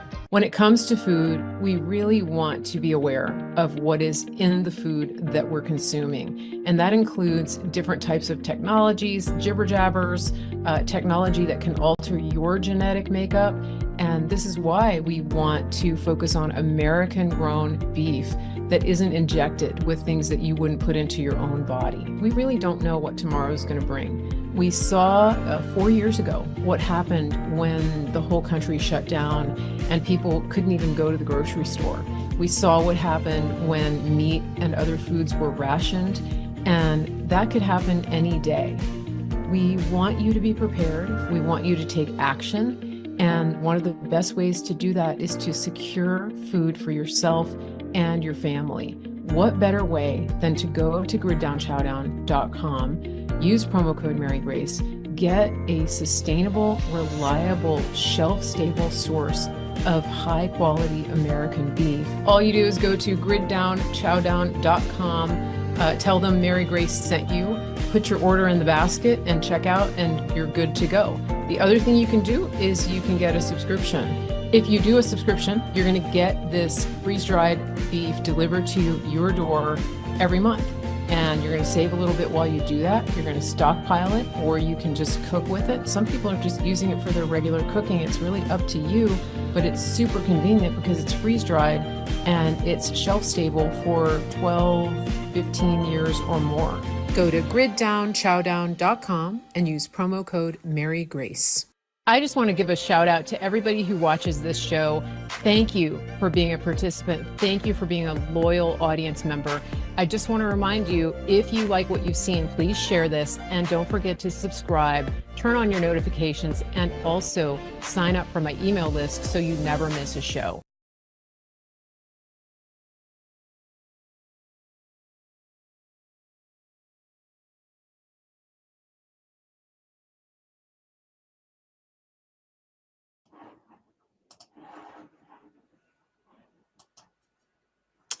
We are back. I'm Mary Grace, and I've got Dave Hayes with me, praying medic.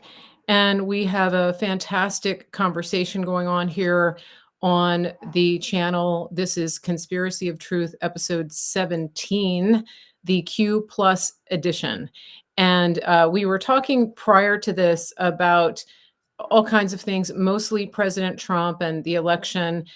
Dave was giving a great explanation of what red pill is. A listener just sent me this great graphic. Take the red pill. It's right there. And I just wanted to share that. Thanks, JC. Shout out to you all the way from South Africa. Another thing I wanted to do is give a shout out to our team over at Rumble. The editorial team has put us on the featured live stream for today on Rumble, which is awesome. If you go to Rumble and you click the top of the page while we're streaming and you click the live button, we are in the panel on the choices of what to watch live, and that's always a great thing. We love being featured over there. So thanks, Rumble, for doing that, and shout out to my guy Michael over at Rumble. Just awesome to see that. Dave, you were talking to us about dreams, and I am going to take a second to go off camera while you're doing this. Okay. You had an amazing dream that you think is leading us to believe that there may not be an Oh, God. election. Yeah. Okay. I don't know if it's amazing. It's Uh, concerning. or I'll just say. a concerning dream, I guess. To me, all dreams are amazing because, like, how does that work? You know? So, and then, I, yeah. somebody did ask how to remember dreams. And so that's something that you cover in your book, but Yep. maybe touch on that because you remember your dreams, but you've actually developed the skill set to do that Yep. intentionally. Yeah. Okay. All right. Let's do dreams real quick. So I wrote this book called Dream Interpretation Made Simple. And I wish I had a copy of it. I should have grabbed one when I went to get another can of LaCroix.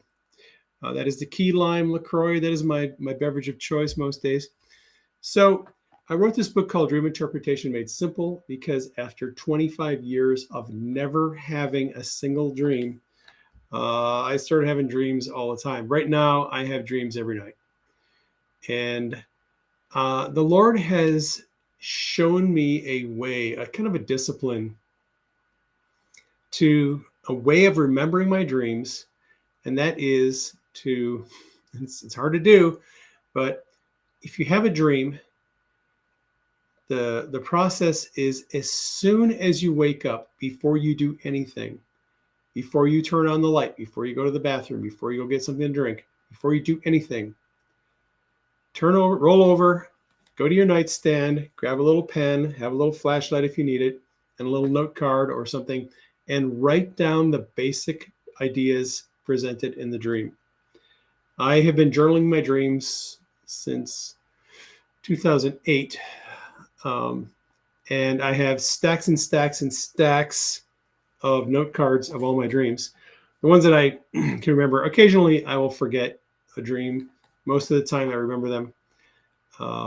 And my book, Dream Interpretation Made Simple, explains a method for capturing your dreams, receiving more dreams, and then interpreting these funny, weird, symbolic dreams in a biblical way. So I've been having dreams for the last 3 years that have basically suggested that in the future, we're going to go through a time where we lose cell phone service, internet service, some power grid disruption. And so I've been encouraging people on my broadcasts to consider getting prepared for that. And to that effect, to that end, I should say, I wrote this book called Emergency Preparedness and Off-Grid Communication. I became a ham radio operator a couple of years ago. I've been learning about alternate means of communication, various types of radios, and ways that you can communicate that do not require internet or cell phone service. And many of them do not require being plugged into a wall outlet. You can power them with a battery. So yesterday morning, was it yesterday morning? Let's see. Today is Saturday. This CrowdStrike glitch. CrowdStrike does an update on their software, which is used by a lot of computer services that use Microsoft Windows, not consumers like us, but businesses, banks and airports and other companies that have very sensitive infrastructure needs, and they pay to have CrowdStrike as a cybersecurity add-on to their Windows. And somehow CrowdStrike had this little problem with their latest update, and it caused a lot of these systems to crash and to not be able to load. So you had banks shut down, airports shut down, airplanes grounded, and all that. So thanks for the Mary for the graphic. So, this is exactly the kind of thing that the Lord has been showing me for 3 years through dreams. He has been warning me that we're going to have, and I don't know if we're talking about an EMP strike or a nuclear war or a cyber attack. Chris Wray, FBI director, has been warning the country for more than a year that nation states like Iran, China, and Russia have already infiltrated our critical infrastructure, and they are waiting for an opportune time to attack us, whether that is power grids, water distribution, telecoms, we don't know. But Chris Wray has been warning about it. The director of CISA has been warning, same thing, for more than a year. And so I have been I've been sounding the alarm. Get ready, because someone is going to take down internet, cell phone service, and it's going to be a mess when that happens. So now let's get into the dream I had last night. It wouldn't help for me to tell you the dream itself because it was an abstract conceptual dream, and I have a lot of those types of dreams. I have to take those dreams and I have to put them in concrete terms. So if I put this dream in concrete terms, this is what it means. What I saw in the dream was that the election system in Arizona didn't exist anymore. It was gone. And I don't know what happened to it. In the dream, it wasn't shown to me what happened to the election system. I just know that in the dream, there was no election system anymore. It was gone. And I saw about a dozen, plus or minus one or two people, 11, 12, maybe 13 people. They had to come up with a new system of voting or casting ballots or selecting candidates. It was a concept. All right. I didn't see them voting. The concept was the election system was gone and they had to come up with a new way of voting. And so I watched them come together as they brainstormed and spitballed and proposed different ways to do this. And it was chaos. It was absolute chaos. There was no consensus on how to do it. There was no clear way that I saw that looked doable. And in this dream, there's also this crowd of people who are observing this process, and they're very skeptical and doubtful that it's going to happen. There was a lot of criticism, actually, about the ideas that were being brought forward about how they're going to do this voting. A lot of criticism, a lot of doubt and skepticism. And so I watched this process evolve as people representing Arizona were trying to figure out how they were going to vote. And by the end of the dream, there was no consensus or no plan about how to do it. So that dream goes along with a lot of other dreams that I've had that suggest that between now and November, the powers that be are going to do something to sabotage the elections. Now, when this CrowdStrike glitch happened, Maricopa County, we're already here in Maricopa County where I live, we're already in voting season. Early voting, ballots have been sent out and they're coming back to voting centers. And they posted a map yesterday of the voting centers. There's 230 plus voting centers in Maricopa County. About 85% of them were down yesterday, and about 15% of them were operational. And there's a lot of controversy on Twitter back and forth about how they're going to unscrew this thing and make it work and get everything back online before the actual day of voting for the primary, which is July 30th, coming up in 10 days. So I'm concerned. I have legitimate concerns that they are going to do something to sabotage the election because they know that they can't win. So that's the dream. That's my interpretation, and that's what's going on. And Mary, what are your thoughts? I'm here and I'm back and I'm Yes, you are. Yeah, it's interesting. One of the things that I want to say about dreams, this dream or any dream or prophetic word or vision, um, is that I do believe, and we've talked about this on the channel before, that God uses these things to give us warnings, but He is not a puppet master. And I don't believe it's God's will to make bad things happen to get us in line, um, any more than I believe that like a father would break his child's legs to get him to love him more. Right. It's just not logical. But some people think that. But I think that one of the things that I have seen, and I this is scriptural, is that when we get warnings, it is a prodding for us to pray and to take action and to understand that we are partnering with God. And so part of the process is that we become involved. And so it's kind of like when General Flynn says local action has national impact, that God is giving us an opportunity to work alongside him and to petition him to do what it is that he can do. And some of this actually is applicable in the courts of heaven, because there are a lot of legal processes in the spirit realm that take place when believers call on the name of the Lord and leverage his ability to do what he does.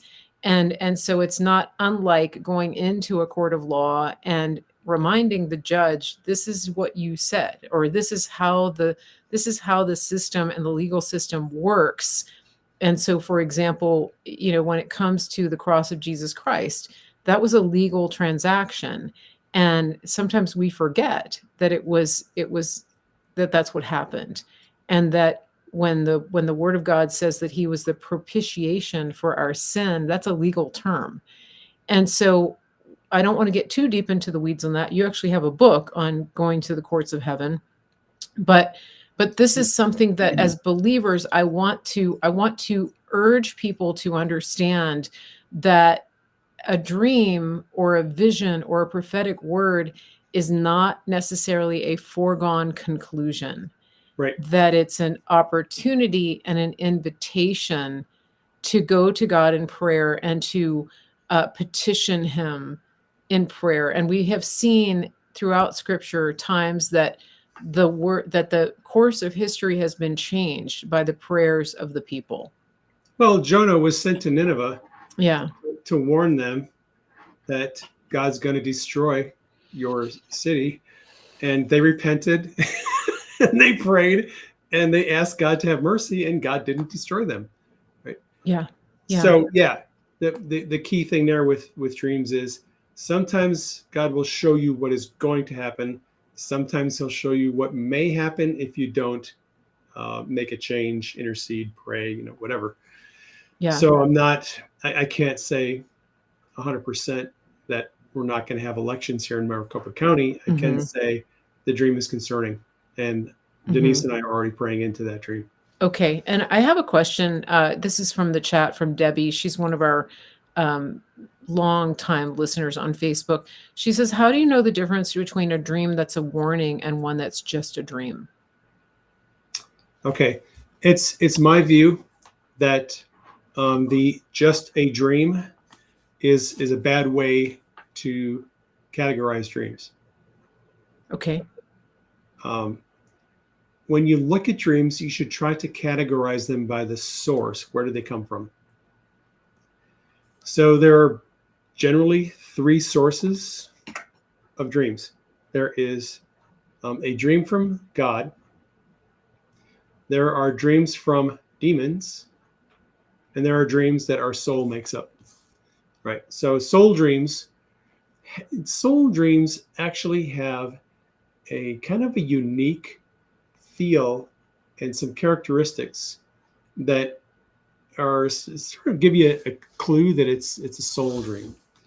Um, Soul dreams tend to be monotonous, kind of pointless, and don't really have a clear theme in them that or a point that is made that is relevant to what's to anything.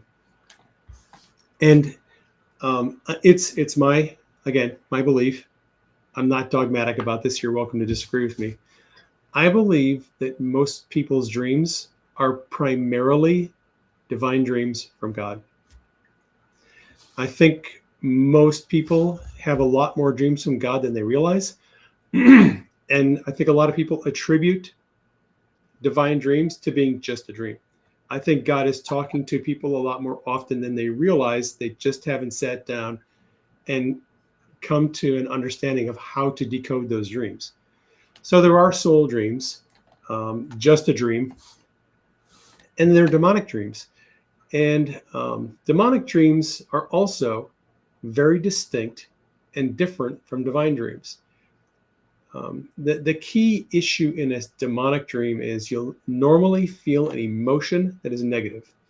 So in the dream, you'll either feel lust, shame, guilt, extreme anger, or some negative emotion that is used that can draw you into a pattern of behavior.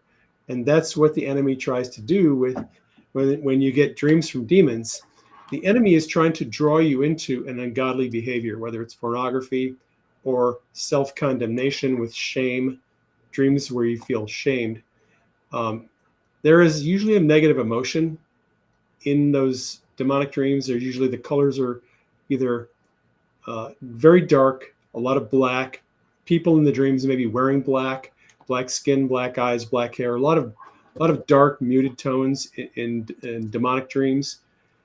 You may literally see demons and things of that nature in the dreams. If you spend some time reading about studying dreams, you'll come to the understanding that there are soul dreams that have a certain kind of a flavor to them. There are demonic dreams that are just manifest in different ways. They appear differently. Sensations are different. And then there are divine dreams that generally have some kind of a message in them that is relevant to your life situation, usually. That's kind of a brief description of how you can discern the difference.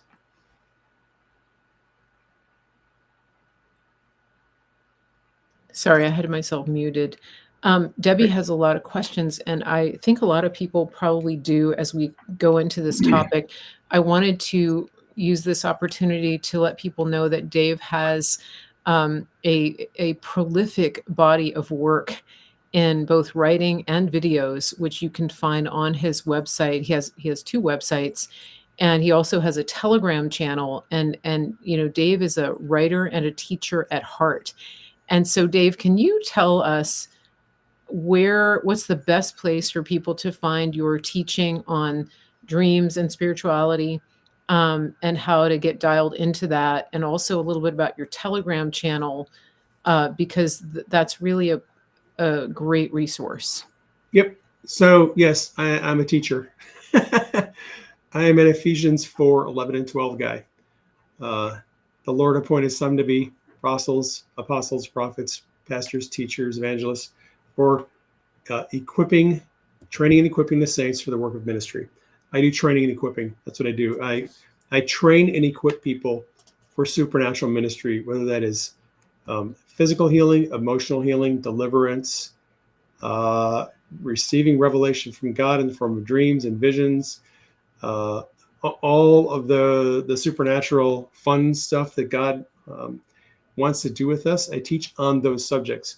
So my books in the Made Simple series are Divine Healing Made Simple, Seeing in the Spirit Made Simple, Hearing God's Voice Made Simple, Dream Interpretation Made Simple. Yes, there is a book called Traveling in the Spirit Made Simple too, because a lot of us travel in the Spirit in the same way that the apostles and prophets did when you're reading the Bible. Amazon is a good place to find my books. I have an author page there that has all of my 20 books, except for a couple of the Q books, which are not on Amazon. They hate you. Yes. Here's one of your Q books. Yeah, that's one of my Q books. That's This Is Not a Game. That's the third one, most recent one. That one is on Amazon. Prayingmedic.com is the best place to go to find my resources. There are tabs there for my podcasts, my articles, videos, books, classes. Yes, I have classes. I have some online video-based classes. One of them is on divine healing. The other one is on seeing in the spirit. And I have a book page. You can click on that, click on the book tab. It'll take you to all my books. Any of the books that are not available on Amazon, you can get them on Barnes and Noble or a couple other websites. And my Rumble channel. My Rumble channel is a really good place to go to look at my videos. I've got tons and tons of videos where I teach on just free information on everything from dream interpretation to traveling the spirit, how to see in the spirit, how to release power for miracles, how to exercise authority, how to find your divine destiny. Um, I, I have a lot of different videos on my Rumble channel, all free stuff. Go there and check it out. Good. I love it. And the thing I like about you, Dave, is that how do I say this? You're not like one of those woo-woo guys. I, I mean, Uh, that's a I wish I compliment. didn't know what you were talking about. You like you're teaching stuff that really that touches people deeply at an emotional level, but you're not manipulating people emotionally to get them there. That's a compliment. Okay. It is. And because I think that it's we come across people in our movement who do push people's emotional buttons, and it's a little bit gross sometimes. And so I just want to compliment you on that, because you are very, very down to earth. You get to the brass tacks and you just give people the facts and the information, but also it's done from a heart of a teacher, and you want people to be healed. And so the sincerity and the integrity of what you're doing comes through. So, Thanks. yeah, you're welcome. If you ever catch me doing that stuff, you can crack me on the back of the head and say, knock it off. I will. I will.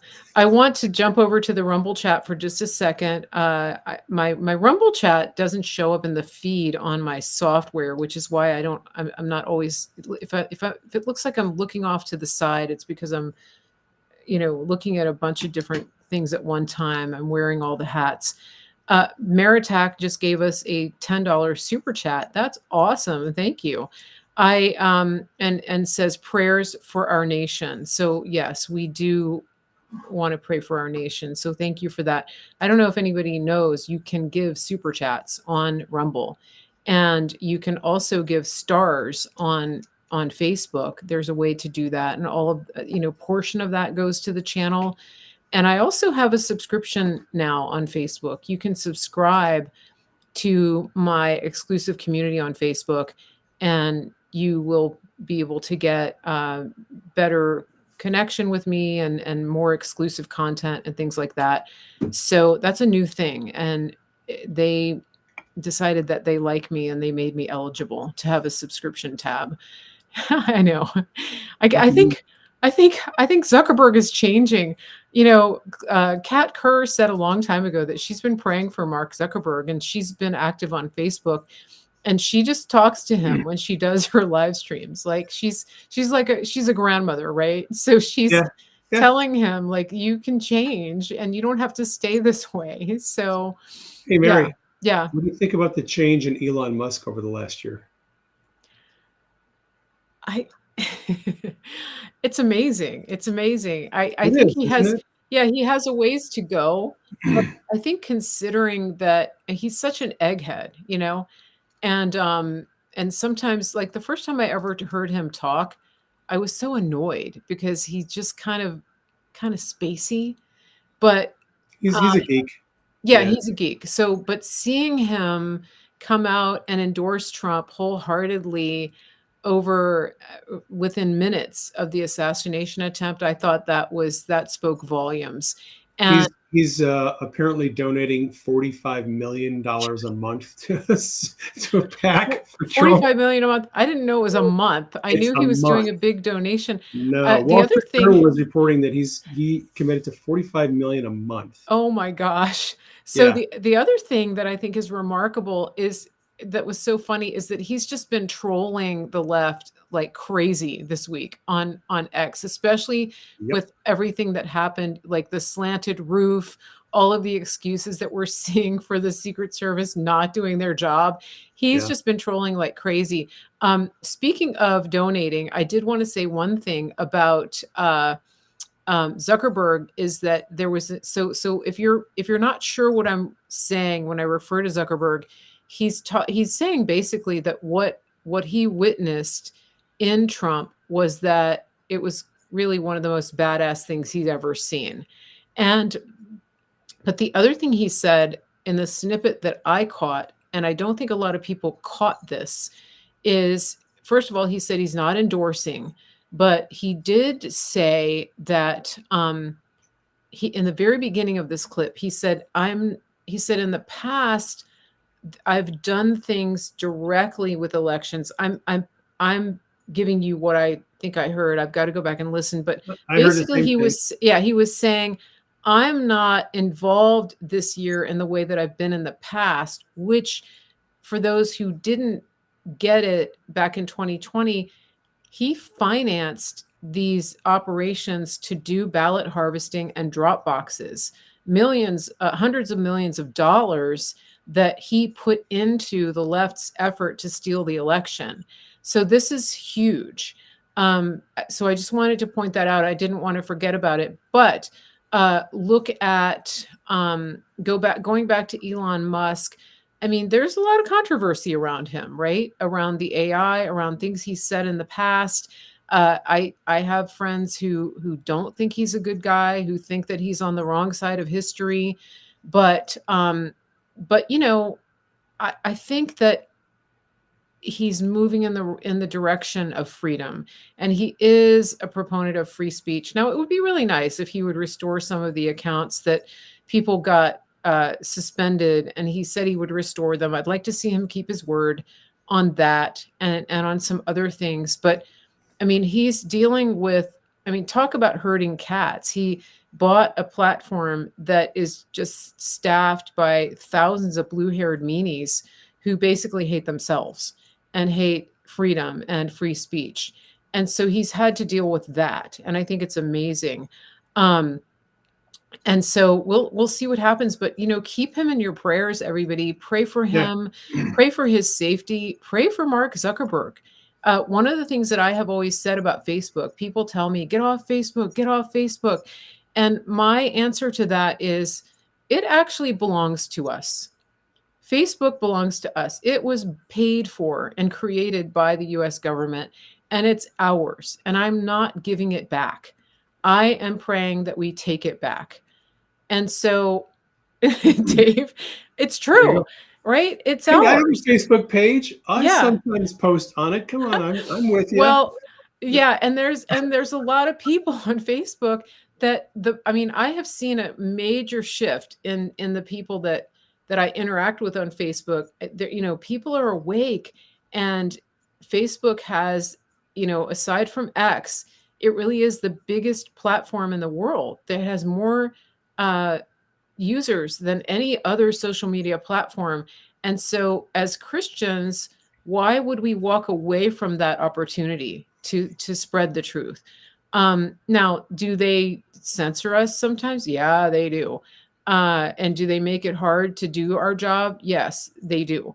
Um, but here we are, and we're making headway, and we keep going. And I pray for strategy, and God gives me strategy for how to get around the algorithm. So, guys, when you see puppies on my feed, there's a reason for that. All right. So, It's we are in an information war, yeah, and Facebook is one of the largest information battlefields on the yeah, planet. So it exactly. does actually behoove us, and it does advance our strategies if we do a little bit of warfare on enemy territory and try to take back some of that real estate. So yeah, I'm with Yeah. you. Yeah, Um, and that's what General Flynn told us, right? Don't leave the battlefield. Hey, I want to give a shout out. We have a good friend of the channel in the chat here over on Facebook. Speaking of, Ann Vandersteel is giving me a shout out here. She says, "Mary Grace Media, you're a true patriot, defender of freedom. Your courage in speaking the truth is a gift to us all." Right back at you, Ann. And for those of you who are not following Ann's work, she's doing some incredible work, especially down on the border. She's been in Panama. She's reported live from what's happening on the border, from the border invasion. And so I do encourage you to give her a follow. She's been on here on our show very recently. So hi, Anne. Good to see you.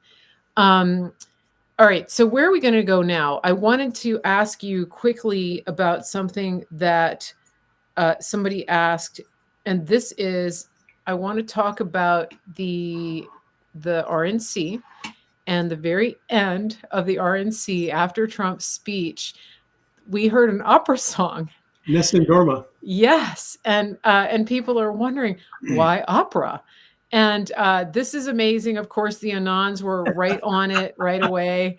And it's one of those things where, like, you said Anons cheer at certain things. Well, this is something that had everybody cheering. Nessun Dorma means no one sleeps. And Q told us at one point they won't be able to walk down the street. And I think he also meant they won't be able to sleep at night. So talk about this, his All choice. right. Also, President Trump was so happy during the song. He was like, he was smiling and he had his eyes closed, imagining the future. So talk about that. All right. I want to talk about, I'll segue here real quick. And by the way, are you able to play videos over us if I point you to a Twitter video or not? I can't play it over us, but I can. Oh, you mean to bring it into the Bring it in. stream? Well, let me check with my producer and see if she can do that. Hold All right. on just a second. Let me mute myself so I Okay. can talk to Yeah, me, that's fine. myself, and So I. I'll talk about Nessun Dorma. All right. So uh, Trump is giving his speech, and yes, it was long. It was almost 2 hours. But if you've been to a Trump rally or you've listened to a Trump rally virtually, you know that Trump will go on and on and on until he's done talking, and it might be 2 hours. That's just how he is. Um, people who are used to like the short 10-minute speeches at the convention were like, when is he going to stop? Quite a shocking cultural experience, but I just want to opine on this for just a minute. After his attempted assassination, Trump knew that his first public appearance, where he got to speak about the shooting, the entire world would be watching.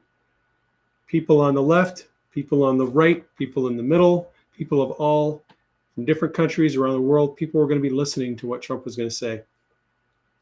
Many of those people have never heard Trump lay out his plan for the future of America.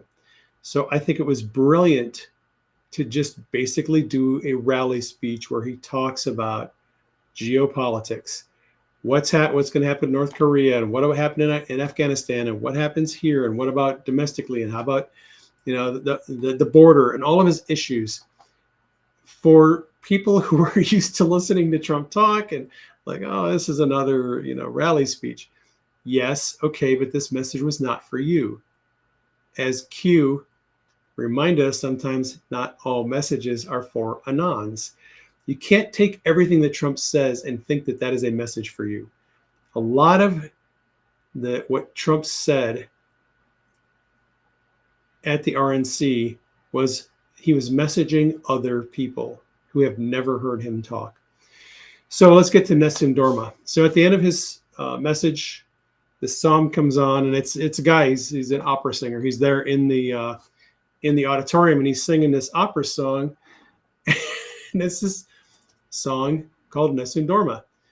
And the Anons who know the history of Q and Trump and the deep state and the battle that Trump has been waging against the corrupt permanent bureaucracy, when they heard that song, they're like, oh, wait a minute, Trump is signaling to us something.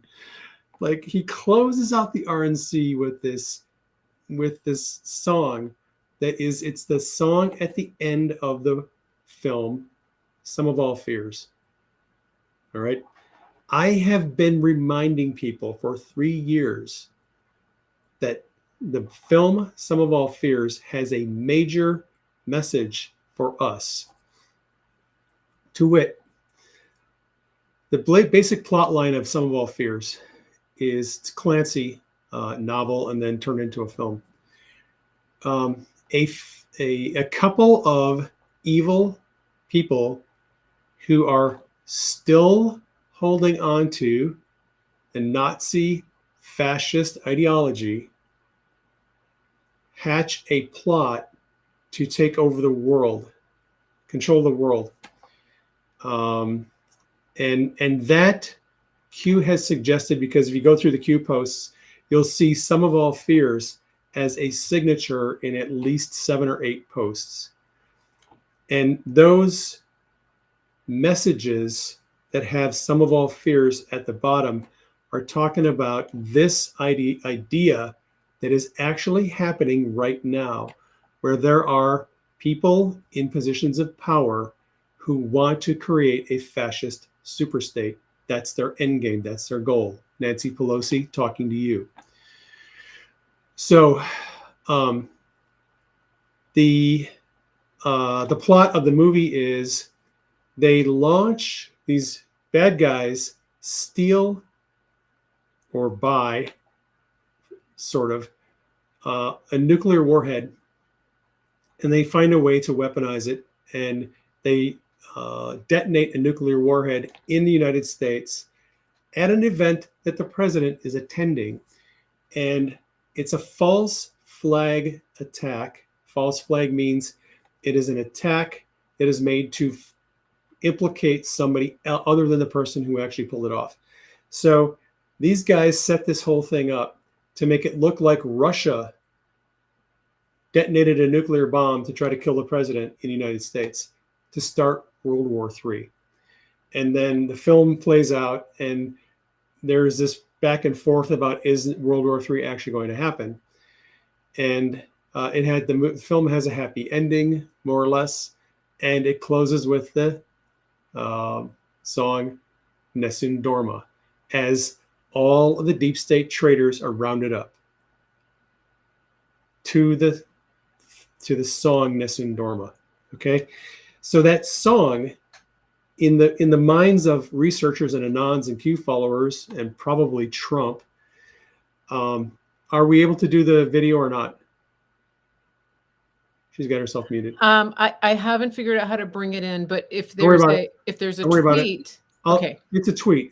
It's on my Twitter feed from last night. All right, hold on. It's a video from the Trump campaign's comms deputy director, where she's asked about whether Trump was sending a signal with the song Nessun Dorma, and she responds to Thomas Paine about his question about anyway. Okay, hold on. I'm going to find it. I may just hold it up to the screen for you guys to see. One thing I want to say too is when it comes to President Trump and his connection to the Anons, this is important because we have a lot of new people. Today's broadcast, I mentioned that our broadcast today is the Q Plus edition of Conspiracy of Truth, Q Plus. Who is Q Plus? Who is Q Plus? Hey guys, there's a clue right there on the screen. His name starts with T and ends with Trump. So how do we know? We know because we've done a lot of research. Yeah. And there are several posts on the board on Q's platform on 4chan and 8chan and 8kun and all the other places where Q posts. And some of those posts, most of them end with the letter Q. Q is Q's signature. Some of them end with the signature Q plus. And we have determined that Q plus is actually Trump. And when you see a message on the board that ends with Q plus, that's a message that Trump is personally sending to the board, to the Anons and researchers. So The relevance of the song Nessun Dorma is the concept is that basically we believe Trump was sending a message to the deep state. We know what you're doing. We're going to round you up, and that we're going to have a happy ending to this movie. And just like the Sum of All Fears, where this song is at the end, it's a message. And the video that Mary's looking for, I found it. You guys hang on, hang you on. I'm gonna found, bring it in. Yeah, yeah, yeah. Just hold on, hold on. Go ahead, keep talking. So the deputy comms director for the Trump campaign is asked by, what's his name? Payne. I forget his first name. It's not Thomas Thomas. Paine. Is No, that his name? Charles Paine. Charles Paine. Charles Payne. Sorry, I said Thomas. Thomas Payne. Not the same one. Charles Payne asks her, okay, everyone online wants to know what the heck is up with this song, Nessun Dorma, at the end of the RNC convention. Is Trump sending a message to the deep state? And he kind of goes into a little explanation about the history, and he knows it's from the film Some of All Fears. So he asks her if there is a message in there, and she says, well, I can neither confirm nor deny whether the message was sent. But then she elaborates a little bit and says, but you know, Melania Trump did say earlier in the week, and she goes into the explanation of what Melania says, and then she gets around to this thing with Trump. And Trump pointed out in his message, and this is what the comms director said, that Trump, it wants America to know we have been thinking too small. We've been dreaming too small. We need to dream bigger, think bigger, because Trump has bigger plans for this country than anyone can imagine. And her message to us is we need to start thinking bigger and dreaming bigger. And I've been telling people this for so long. Yeah. And Yeah. I think that yes, Nessun Dorma was a message. Yeah. And yes, we need to be thinking bigger, dreaming bigger. Is it And kind of like the envelope? our expectation needs to be bigger about what we can do. Yeah, so it's like the envelopes at the Bush funeral, right? Yeah. Sort of. Okay, I got the video here. I'm gonna play it. So it's gonna mute us while I play it. So just Okay. hang out, everybody. This is the video that Dave has just been referencing.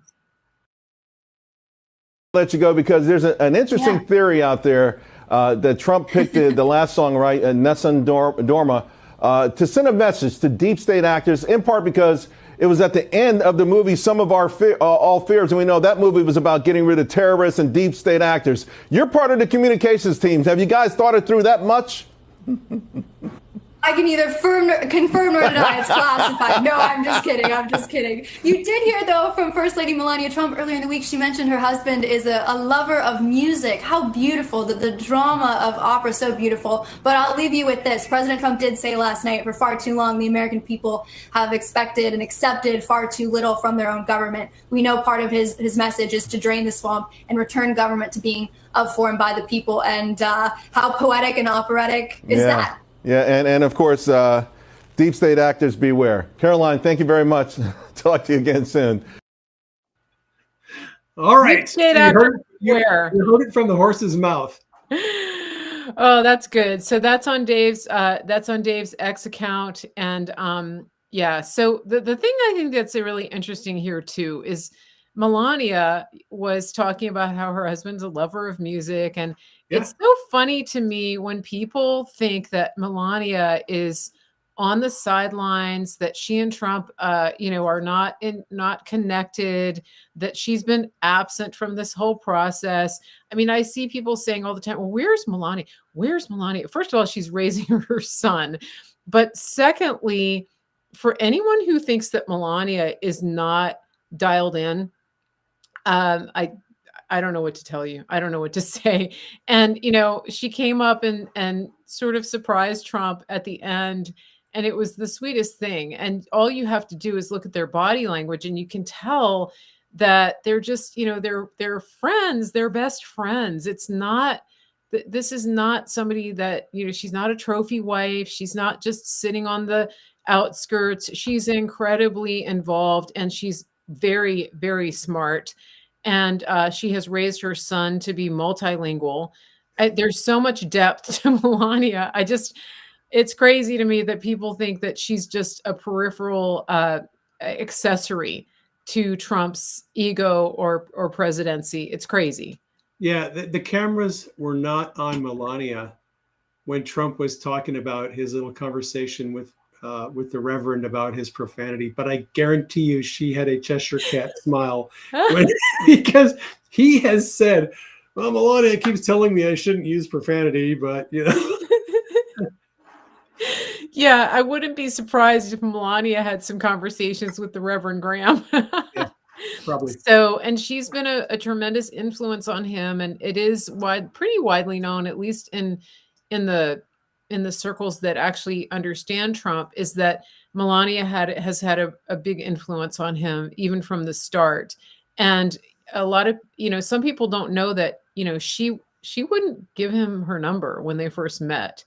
I mean, she wasn't out there husband chasing. She wasn't chasing a billionaire. She didn't actually want to go out with him. Huh, And so, interesting. I did not know that. yeah, so, she's her own person. And she's very much an individual and had her own career prior to meeting Trump. So I just want to be clear about that. Yep. So I think, Dave, there's so many things we could talk about now, so much we could go into, but I think this is probably a good place to land it today. Yeah. Um, and I'm so grateful for your time and so happy that you're able to be here with us. And I think that just judging from the chat, we've got people that are very engaged, but I also think that there's a lot to digest from what we talked about today. And we probably should just leave it at that. Do you have anything else to add for our listeners before we go today? Yeah, I would just, you know, it's kind of cliche if you listen to my broadcasts.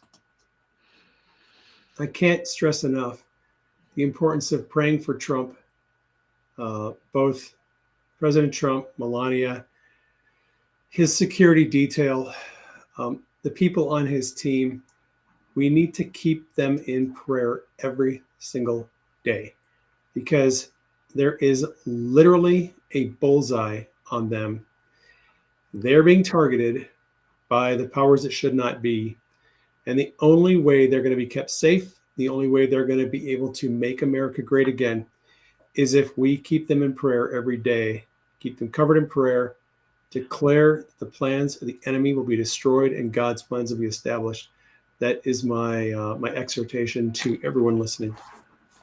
Amen. And I will second that. And pray for me, pray for Dave, pray for our families. The emotional toll that this takes on us, the physical toll.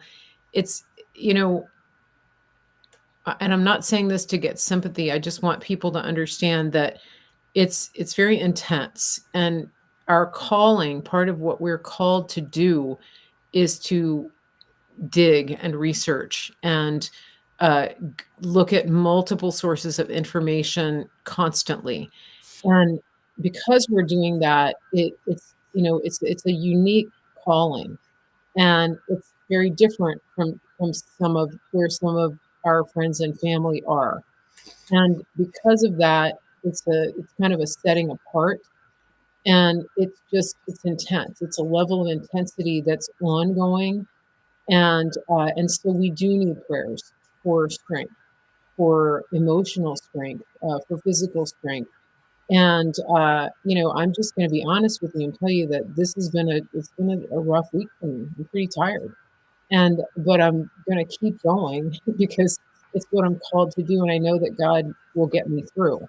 Uh, but I'm trying to be a little more vulnerable with you guys because I'm not superhuman, and it's just important that we be able to stay in the fight here. And I do thank all of you who've reached out and who've been praying for me and my family, for my dad.